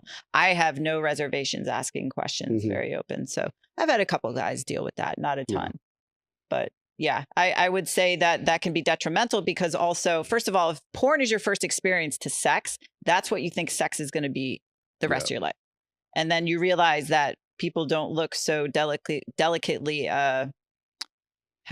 not painted, bleached in certain areas, clean, and it doesn't work that way. And I think that leads to them feeling like they cannot perform a certain way. But also, if you're chronically elevating dopamine through these methods, then at some point it's going to crash. And then you're not just going to be able to get excited at all. And then you're going to have performance issues sexually because you're expecting this, BDSM occurrence to occur, or, something goes sideways and it doesn't really happen the way that they think that it should. I think the interesting thing that people probably need to learn as well is, like, if it ever came to light publicly what performance enhancers like porn stars have to use to like do their job chronically, like it's it's not a small undertaking is what I'm saying. And you're like, do you really want to go down that route and mimic that kind of route? Because they're on freaking everything under the sun to try and like uppers, downers, all the hormones and stuff like that to try and get them performing regularly for longer or whatever. And it's like, it's probably not a great role model for you to try and mimic right there. But I read Ron Jeremy's biography. That was interesting. Yeah. So that would be a good resource. That might change your opinion on it then. But then there are questions that guys are like, how do I get bigger load size? And like, how do I get more projectile? Like those things I can't help with. Damn. I bet all the questions you're like, I get them all. I didn't think people were signing up for this kind of help, but here we are. Like, what category are you watching? Yeah, well, I mean, that's what, maybe they need to send you their browsing history as part of their intake. Yeah, we charge extra for that. Yeah, that might tell you more. Yeah. So would a high dose Deca only cycle be an appropriate action for someone to create enough sexual frustration to allow for a prostate only orgasm? What the fuck? What kind of question is that, Joey? Wow, that's yes, Joey, I am naming and shaming you. You're welcome. Prostate only, so he wants to take it up the ass because his dick's not working from Deca dick. So that's basically just pegging. Well, he's basically saying, can I use Deca to create an environment where I can achieve that? Because I assume there has to be a certain level of build up for that to happen, if you know what I mean. So, I can confidently say I don't know. Wow. Okay. Well, staying on that one. What do you have to add there? Well, when I had Dr. Todd Lee out, this cracked me up, and I'll probably remember this till the day I die. We were talking about Deca, right, and how it will lower sex drive and all this other stuff. Yeah. He was saying, kind of jokingly, but not. I just realized that's right in the middle of the sweater, dude. That's funnier than hell. Yeah. And that a lot of bodybuilders and a lot of top lifters probably should do that because all they do is worry about sex all the time, so they don't get anything else done. Yep. So if they actually had more of that, then they would actually do more work and actually get more shit done instead of being preoccupied with I need to get laid and everything that they have to do to go about getting laid. And it made so much sense to me that it's a little fucked up. Yeah, it's like, no, you don't need Adderall. You don't need modafinil. You just need Deca. Just kill your sex drive. Just wipe it out and then think of all the stuff you could get done. 3 months later. Yeah, your work, everything would be done at dude, I got 3 months later, you got a Fortune 500 company. Yeah, 10 times leveled. So what's your secret, Deca? Yeah. Yeah, I have nothing else to add to that. And a serious one to finish off, which I think I know the answer to, but it was asked. That's what she said. is there such thing as being too old for HRT? And then are there any negative implications for starting HRT at a very later stage in life? So like 70s, for example. Is there anything different at that point? And is there any potential drawbacks, so on and so forth? Not that I'm personally aware of, because I've actually had clients in their 70s go on testosterone. One guy, he was 75. This is when I train people in person, and he walked into my office and he's like, "Allie, I had sex twice last night." And I'm like, "That's awesome." He's like, "That hasn't happened in years." He's like so cute, and he's like this little golfer, and it like his eyes lit up and everything. And he had a cardiovascular history, so I can't recall exactly what was discussed with his doctor, but that's usually the concern around that age. And I would say, obviously, talk to a medical professional about any pre-existing conditions or comorbidities that could be occurring. But I have not been told of anything that is detrimental. Yeah. So, and you've never, like, I would theorize that, you probably have more to gain, surely, in your 70s, because you've declined more hormonally than someone in their 30s or their 40s, right? So I don't see why the payoff wouldn't be greater, potentially. In the same way that, like, in theory, resistance training is better for someone who's 60 or 70, right? Because they're actually losing muscle at an appreciable rate to the point where it's going to stop them going up and down the stairs, getting off the chair or whatever. So, like, if anyone should be lifting, it's you, because you have more to lose if you don't do it. I assume it would be the same with TRT there, and have a raging boner when you're 80. Like, can you imagine? Go. So, I have a client who works in a nursing home, and he was saying that, like, because TRT and stuff and all that is taken on in the elderly populations now, he says they have a huge problem there where they have nothing else to do. So they're all on hormone replacement. It's like they're all in each other's rooms all day. No one's in. They're like, why is no one in the communal areas? Oh, that's funny. Anymore. And good for them. Well, though. I mean, I assume they're not going to be causing any trouble if they're doing that, right? Yeah, like, you don't have to worry about them until someone pops a hip out or something. You got to run in because they pulled the emergency cord or whatever. Yeah, went to the wrong page in the Kama Sutra, not suitable for hip replacement. Amazing. So going back to the hard things that we were talking about earlier with the clients that you have, and what is hard is, like, the hardest thing you've ever done is the hardest thing you've ever done, right? So if you scale that back into the training, nutrition, and all that other stuff, their hard thing wouldn't be seen. Like, it's hard to a lot of other people in the industry. Then that, again, can get to that point of compliance, and then the next hard thing. But for a lot of that demographic, that getting started is the biggest thing. Right. And I can say, with even the demographic, that meathead demographic, the getting started on just cardio, like the hard thing.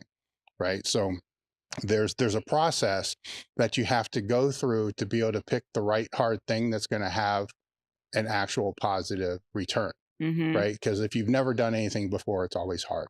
Like, I can come up with 100 hard things to be able to do today. Right. But not all of them are going to have a net positive on what I want to do. So how do you navigate that sphere? Because it's going to come down to the metrics that are in place, right? But then they have to decide those metrics, because, as you said earlier, if they're not wanting to get that metric, then it's probably not going to happen. But they may need that metric. So you see where the dichotomy exists? Totally. And that's where they can score themselves in each area of their life. So where is your sleep?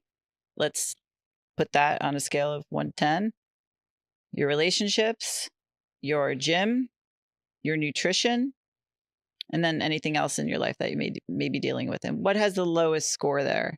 But how do you, what's the top, what's the defining metrics of that score? Because you can say relationships, they'll be like, oh, that's cool. But everybody around there's going to be like, he's a fucking asshole. He doesn't talk to anybody. He's basically isolated, so to be able to score yourself, you need to kind of know what a 10 is, and you need to know what the 0 is.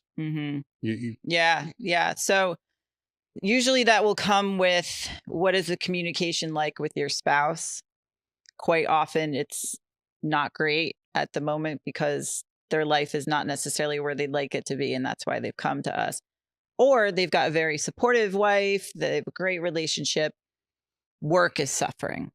So it's usually one of those two. And then because one of those is suffering, the habits that come along with that are the drinking, the inability to get to the gym, all this stuff. So instead of throwing everything at them at once, it's finding which pain point is the one that we have to push.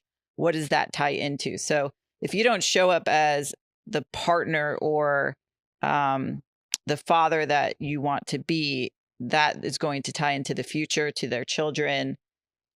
Did they have a past relative or somebody in their life who maybe passed away due to some health issue? Like, let's tie that into what their mortality might be based on what they've experienced, because sometimes that's what people will need. Or if they see on labs that shit's not getting any better, that's something tangible that they can take. So then that is when a lab metric might become something to aspire for, not necessarily total testosterone, but some of the inflammation markers and, maybe insulin resistance or something like that. So then if we get the training and the diet in check, we know that that's going to improve. So they're actually going to visually see that on paper within at least 6 to 8 weeks if we can get them compliant with training and nutrition. Usually, if training and nutrition are the first things that we tackle, sleep becomes a byproduct of that as improving. I think sometimes people try to biohack sleep at the same time, or, initially take all these supplements, meditate, whatever crazy thing. Okay, that's great, but your resting heart rate at night is still 74. You're not sleeping through the night. There's all these things that can be connected to the training and nutrition piece. And then that's where the confidence and then the vitality can come through to the other parts in their life that are maybe failing. All right. So it's having conversations to try to get them into the things that they can do now. Mm-hmm. Right. Because to use your relationship example of, they have relationship issues because they're not where they really want to be. Mm-hmm. But if all they do is focus on that, they're going to have anxiety. And if all they do is focus on how it used to be, right, that can create depression. Yep. Because it's always been bad, or it used to be really good. But through these conversations, you're trying to get them into more of a present state of here's what you can do now, Mm-hmm. right? But through that whole thing, you still got to try to get them to stop focusing too much on here and there. Yes. Like we have one guy who does DEXA scan every month. Why? He's so hyper-focused on how much muscle he wants to gain. Well, we all know you can't gain that much muscle. I was going to say, that's going to be a disappointing month that by quickly. Month. Yeah. So I tell, hey, also empathy. Dude, I've been there. I had an in-body in my office when I worked in a gym, and I was on that thing every week. It drives me crazy. So it's the educational aspect of it, but also understanding, why are they obsessing on this so much? Why is this an obsession? And I get back to the whole digging. Like, why are we so hyper concerned with this number? And sometimes men need that connection of like, I'm going to look at this and this is going to dictate the rest of my life. Because that DEXA scan can dictate your mood for, a few weeks if it's not saying what you want it to say. And I already know, like, this is not going to show that you gain 10 pounds of muscle in 1 month. Like, we all know that. Yeah. It doesn't happen that quick. So it's really trying to direct the conversation away from the obsession of certain things that are maybe taking away from them, because then I'll outright say, is thinking of this all the time really helping you to do XYZ, all the other things that we're focusing on? Well, my question with the DEXA scan is, if it's not where they want it to be, then it pulls them down for a few weeks. If it is where they want them to be, it's probably not going to carry them through for another few weeks because they're just going to want more. Right. So then what's the point? What's the point? Yeah.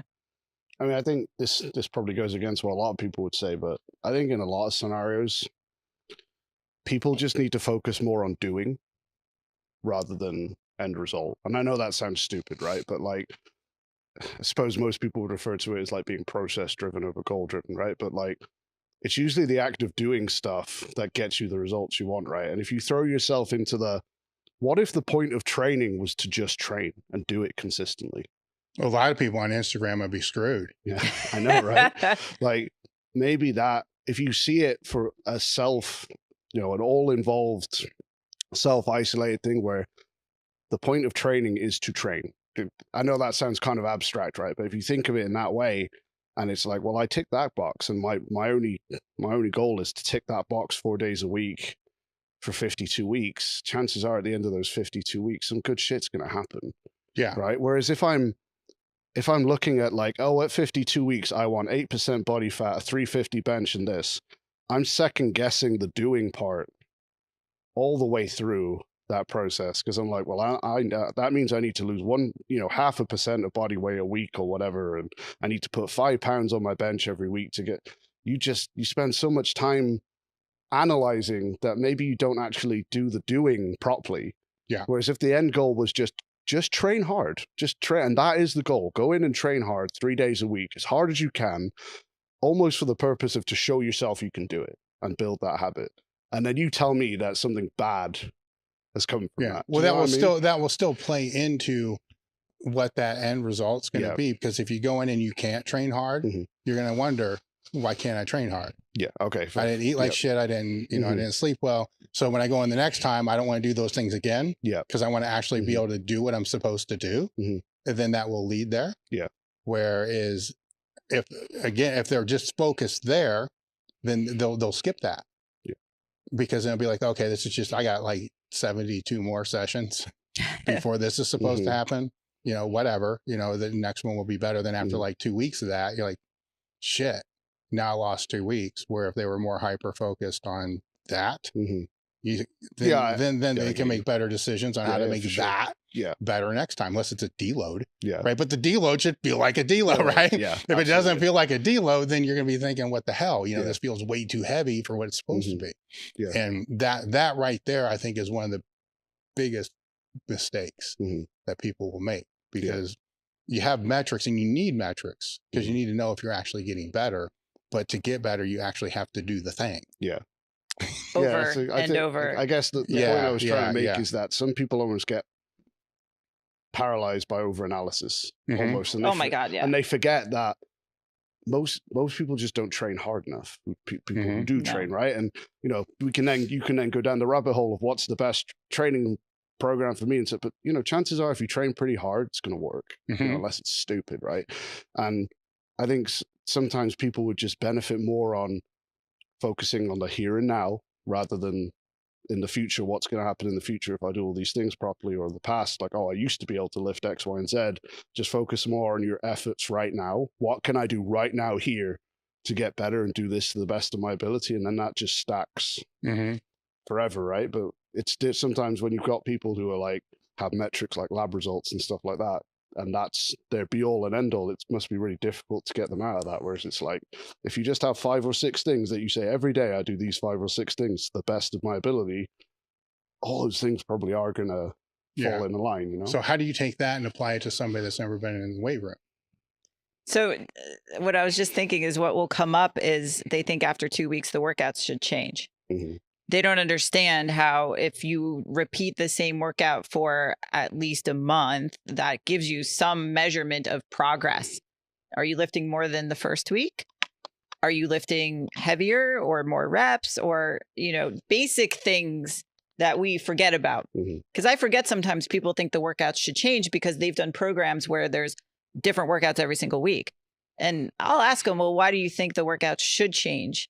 And if it's due to boredom, I said, we don't program for entertainment. Like, that's not something we take in consideration. Results are entertaining. You should are entertaining. Try those. They're really good. Until they get to the level where it makes sense. Like, they could do something like a wave loading program that has changes week to week or whatever. But that, and also changing nutrition.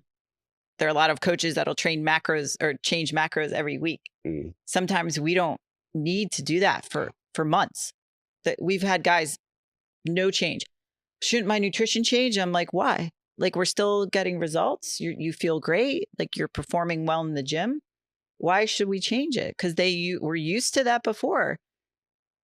The consistency over time thing is a forgotten, I guess, concept or art, where putting years to this, and it goes back to younger kids wanting to take steroids a lot quicker and not realizing the work that it takes to put in the gym and all that stuff. Like, how long did all of us actually spend lifting in a gym for a respectable period of time before considering anything else? Yeah. lifting for a year is like an eternity now for people. Yeah. I mean, how many times have, you maybe suggested, go do 5-3-1. You're like, but I only add 2.5 kilos a month. That's too slow. And you're like, dude, if I added 2.5 kilos a month for the next 3 years, do you know what I mean? Like, yeah. Remember, you're doing this shit forever. Like that, for most people, that should be the intention they're getting into this, right? And it's like, just think about that for just a second. Like, arguably, you could say 5-3-1 is quite simple, easy to follow. If you actually added 30 kilos a year, or 65 pounds, whatever, like, just think about where that puts you in 2 or 3 years. You're the kind of guy that people are going to come up and be like, what's your secret? You're like, well, 3 years of really sensible, slow, boring programming, unfortunately, but that's the answer no one wants, right? Yeah. And like going back to the changing program, like, when people get in, again, people almost look at lifting differently there to how they'd look at anything else. Like if they got into cycling or running and they were going to the track every week or something, would they expect their workout to change every week? Do you know what I mean? Like if Tuesday was like a speed day or Thursday was an endurance, would you really expect that to change every single week? Or would it be like, no, the idea is you do it and your splits get better until they stop getting better. And then you're like, okay, now we need to assess, right? But with lifting, all of a sudden it's like, well, that's not how lifting can work, surely. It's got to be different. Like I've got ADHD, it needs to be different. Yeah. Well, the perception of time is it's an interesting thing, right? Because they don't want to put 2 years, or it's like that's forever, until you ask them, hey, do you remember when everything shut down during the pandemic? And you can remember, like, it seems like it was 7 months ago. Yeah. That was 2020. It's now 2024. That's how fast time goes. Yeah. And if they can, as we're telling them not to do, relate back to look forward, that's not that much time. No. It really isn't. And if they can remember that, which I'm sure everybody can, clear as day, that's what, 3 years? Three whole years? Nuts. I mean, we're in the 4th year now. It's all a blur. That's not very, you see what I'm saying? Yeah. So to flip that back out at them can get them to think, oh shit, yeah, this really. And then you make them backtrack and say, imagine you started 5-3-1 in the pandemic. Yeah. Imagine where you'd be now, 2024 in January. Just those 5 pounds a month that are too slow. Just think, where would you be right now? And they're like, oh shit, I'd be way stronger. And you're like, Business wise as well. I mean, I've talked to many people that, didn't have a social media presence at all. And now they have millions of followers in that short period of time, and it's not that long. It isn't. It's just, again, doing the right things over and over and over and changing the things that don't work. Yes. Which is a big piece of that too, is to be able to figure out, is this moving you forward or is it not? And if it's not, you need to find a better path. If you're trying to figure out this optimization of hormones and health and all that, and you started it in 2020 and you're exactly in the same place that you are now, that should be a clue. Like maybe it needs some help. Maybe you need to try something different than what you've been doing. Not after 3 months. And I guess to circle that back to something like we spoke about almost at the beginning, do you think part of the problem of getting that approach, mentality, whatever, across to people now is the part that we are kind of part of the Amazon Prime social media instant gratification generation? So now the idea of putting 5 years into a craft is like, why would I do that for a hit when I can do this? Perspective, right? Because if you look at like Instacart, Instagram, all this other kind of shit, I just saved a shitload of time every month that I would have had to have gone somewhere to buy something. So if I just saved all this time, what did I replace that with? Productive work or scrolling? Yeah. Or binge watching shit. Right? So it's the perspective. Like you can save time on things that you really don't want to do to be able to take that time and then put it. It's like an investment, invest in something that can actually have an ROI or invest in something that's not going to have an ROI. If somebody doesn't have any money, and they use a credit card to buy a big screen TV, it's a shitty investment. If they use the same capital, invest in becoming better at a skill or a trade, same capital, one's going to depreciate in value and the other one can actually expand in value. Now, if you just created more time to expand your value, and then you didn't do that, that's self-accountability. And not, you can't point your finger and blame all these other things. right? Because people do, but they're stupid. Yeah. Like they can blame all these other things. And like, you just told me that you just freed up hours, you know, of your time every month that you could have done something else. Yeah. But you didn't. Yeah. So you just told me a whole lot about yourself, by the way. You know, because absolutely. those are good things. You know, it's great things. Yeah. As long as you're reallocating. Yeah. It's a tool. Yeah. Are you investing or are you depreciating? It's very simple. And I'm sure you run into it with people as well with the answer of like, oh, I don't have time to do that. But it's like, That's so much bullshit. We have more time saving devices now than we've ever had. Yeah. You know, so like, where has the time gone that we've all saved with dishwashers and, you know, whatever, getting your groceries delivered? That time hasn't just disappeared. You know, we still all need to eat, sleep, and whatever, but all this stuff. So what are we doing with it? Exactly. The key word we, right? Because that's a choice. Like that's my choice where I'm going to invest that time. Yeah. Right. Because if you don't make that choice, somebody else is going to do it for you. Either a social media company or the news or Netflix or somebody else is going to do that for you. Yeah. Oh, right? yeah. 1,000%. Because everybody's trying to monetize and invest in that time. Right. So if you want to be a lazy slob, you know, then somebody's going to capitalize on that. For sure. 1,000%. Or you're not. And then you capitalize on it. Yeah. I mean, I started tracking like at the beginning of the year, just like all like your screen time, your social media time, and it's just like, you know, I'm not too bad, I don't think, but like my Instagram time was at like 40 minutes a day on average, right? And I was just like, you amplify that by a week, 7 days a week, by 52, and I'm like, I don't need to be on there 40 minutes a day. I could do everything I need to in 10. But now we're getting back to that dopamine thing, right? No, where absolutely. It can become an addiction. And if it's the addiction, then you're going to justify the addiction. Like I need to be on it 4 hours a day because it's going to help my business and it's marketing. Right. So it's that spiral. It's no different than the food. It's no different than all these other addictions that are there. And if you don't ask yourself that why, you know, that you were talking about earlier, then we can all get caught up in it. Yeah, absolutely. And like, I just want to make the point, like when I'm saying all these things, I'm never saying them by like, oh, I've got all this shit fucking, nobody all my does. ducks in a line. No, right? we're all messed up. What I'm saying is like, I looked at that and I was like, fuck, like if I took those 20 minutes, so that's half that time. And I spend 20 of those minutes reading a book to become a better coach, doing a training course or whatever. And I just do 20 minutes a day, 5 days a week for a year. And you put that in hours, you're like, fuck, what you achieve with that? And all that just comes from being introspected enough to go, actually, how much time do I spend doing this shit? How many hours do I spend watching Netflix? You know, what you choose to do with that information, you know, is up to you. Then. But at least look at it and make yourself have the thought process of like, this is how many hours of my existence I'm spending on doing things that, do they really give me fulfillment? Versus what could they be allocated to? I was so productive the week I got kicked off Instagram. That was like, wow, this is really eye-opening. Yeah, it's crazy. Part of me, obviously, I have to use it for business, but I was like, damn, I got so much done. So utilizing do not disturb and everything is huge. And like, just to go back to the gym example, like that 2 to 3 minute rest period is fucking age. When you don't have your phone there or whatever to make it fly by, right? I feel like I could have written my fucking memoirs in between my sets when I was sat there waiting, you know?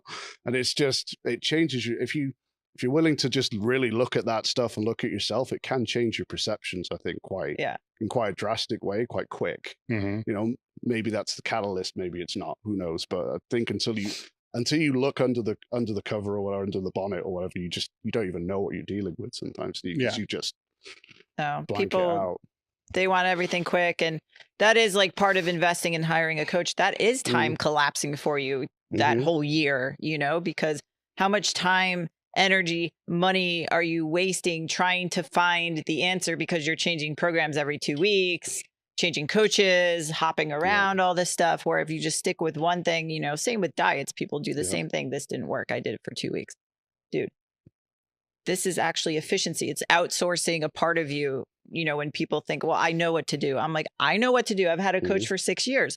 I don't have to think about what I have to do, though. And that allows me to put more time into other things that are important to me. Absolutely. And you're not negotiating with yourself. You have somebody else objectively telling you what you actually need to do.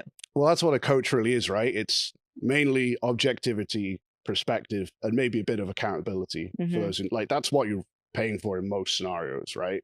Like, you're paying for someone to be able to look at what's happening unemotionally from a detached position and go, well, no, that's actually good progress. Everything is fine. Yeah. Especially when it comes to like fat loss and stuff, right? They're like, I'm not losing fat quick enough. You're like, I could see a difference in 2 weeks. Like, you're telling me that's not, you know what I mean? Like, you're paying me to be on the other shoulder. The devil's over here and I'm the angel going, no, actually, everything's working. Stop looking for ways to fuck it up. Yep.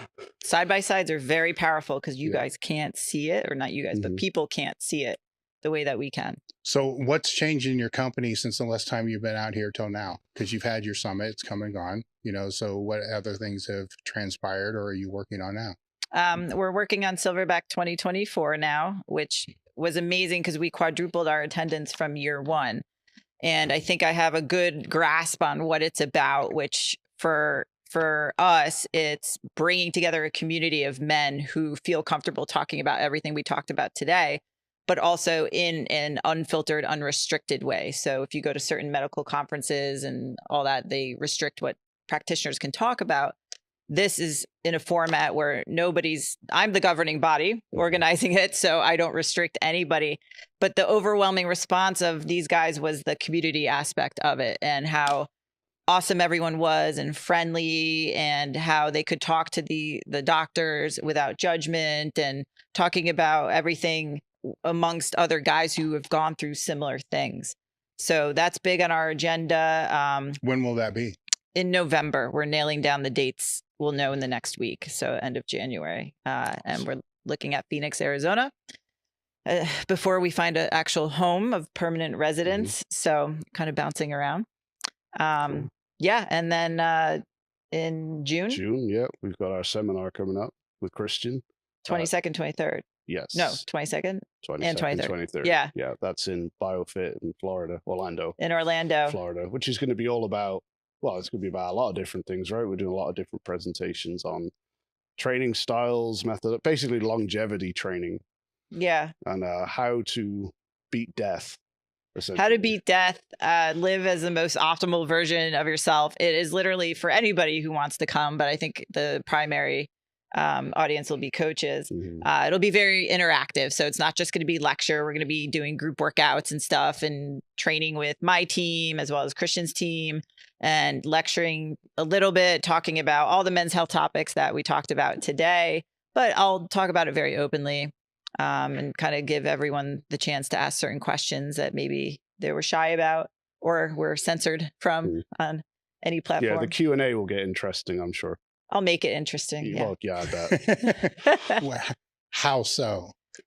I like to ask the questions that people want to ask but are afraid to ask. And then I just blurt it out and it either goes well or doesn't. And then I'll just pivot and change the subject. But I'll make Christian what's very one that didn't go well? Oh, no, I can't. When I'm put on the spot like that, I can't think of it. But there are times where, like, you know, jokes I've thrown out when I've lectured and nobody laughs. And I'm like, all right, cool. So I'll just be like, all right, that was funny. I guess I know the audience now. So that's funny in itself, right? If a joke falls flat, that's kind of fun. Yeah. It is funny because then I'll just be like, guys, like I wrote that out myself. That was funny. You can laugh. It's okay. Because sometimes people feel weird about laughing. It's so bizarre. Like in some audiences, it's like they're shy about laughing. So I try to break the ice and start off solid. Like I was at an event a couple of weeks ago that had nothing to do with fitness. It was for social media and it was a bunch of editors and different creators. The agency that put it on handles Merrick's social media. So they knew me and they filmed with me. So they brought me on stage to be an example of how to extract topics from a client. So I'm like, no one knows me in this audience. I have to really like come out, you know, break the ice, first person of the day. So Ryan, the owner, he's like, Allie, tell me why you're so compelled to help men with their boners. And I just yelled out, I'm like, because I like dick. And literally the whole audience like was dying. And they're like, okay, so this is how this is going. Had I said something like reserved or whatever, you know, no one would have said a word because everyone was so shy and they didn't know what it's about. You know, the beginning of any event, people are very quiet and reserved, you know. But like regardless of their opinion on what you said, you had their attention. I did. And I knew, okay, straight away, something else is going to come and I delivered confidently. I could say that. But if you know what? If that had gone flat, I would have just pivoted and been like, oh, that sucks, and been more censored, Allie, I guess. Yeah. So, Were there any topics you wanted to cover we didn't bring up? I think we covered everything. I haven't got anything written down that we've not covered. I think we did a pretty good job spreading across a lot of topics there, to be honest. Yeah. Very good. That was awesome. How can people find you? At the Allie Gilbert on Instagram, ALI. Slide in the DMs. Nothing is TMI. I answer my own DMs. I enjoy the conversations. Until you get banned again. Yes, till I get banned. Any final thoughts before you get banned again? I love you guys. Thank you for having me back. Thank you for coming. Yeah, thank you for coming out, guys. We're done. Woohoo. All right, guys, if you like the Table Talk podcast, then you're going to love the crew. If you're struggling with trying to get through a sticking point, you're trying to figure some specific aspect of your training out that you just can't dial in, you're dealing with injuries, you're trying to figure out how to better optimize your training, all the stuff you're seeing on social media is confusing, and all you need is a little guidance and support, or just somebody to look at your lifts to make sure that they're either heading in the right direction, or if there's a weak point in the lift, they can point out what that weak point is. Well, that's what we have the crew for. So when you join the crew, you get an extra Table Talk podcast each month called the Crewcast. You also get access to our Discord community, which has a training Q&A, form checks with top coaches, mindset section, nutrition, training logs, programs, over 30 ebooks, plus exclusive ebooks just for the crew, webinars, lectures, seminars, giveaways ranging from full strength equipment. We've given away many yoke bars this year. We've given away actually pieces of strength equipment as well as accessory items, and you get exclusive crew discounts. So go to the link in the description that says join the crew, click it, join now, and start getting stronger today. Elite FTS was founded in 1998 with the aim to live, learn, and pass on. We've done this through training-related content that allows you to become the strongest athlete and coach that you can. Over the past 2 decades, actually 2.5 decades, we've published more complimentary training media than anybody else in the industry. When you look at the number of articles, the Q&As, the blogs, the videos, the podcasts, there's over 1 million pages of content that we've put out there. We've been able to do this through your support of Elite FTS. So when you purchased Elite FTS strength equipment, bands, accessories, gear, apparel, or anything through the site, you directly help support the content that we put out, which in turn helps support other people on their journey of becoming stronger and better coaches. So stronger athletes and better coaches, which encompasses the aim and the vision to live, learn, and pass on. So I thank you for the support that you've been giving for the past 25 years and encourage you to keep supporting Elite FTS into the future so we can all help more people become better and stronger. Discount code TABLE TALK for 10% off your first order.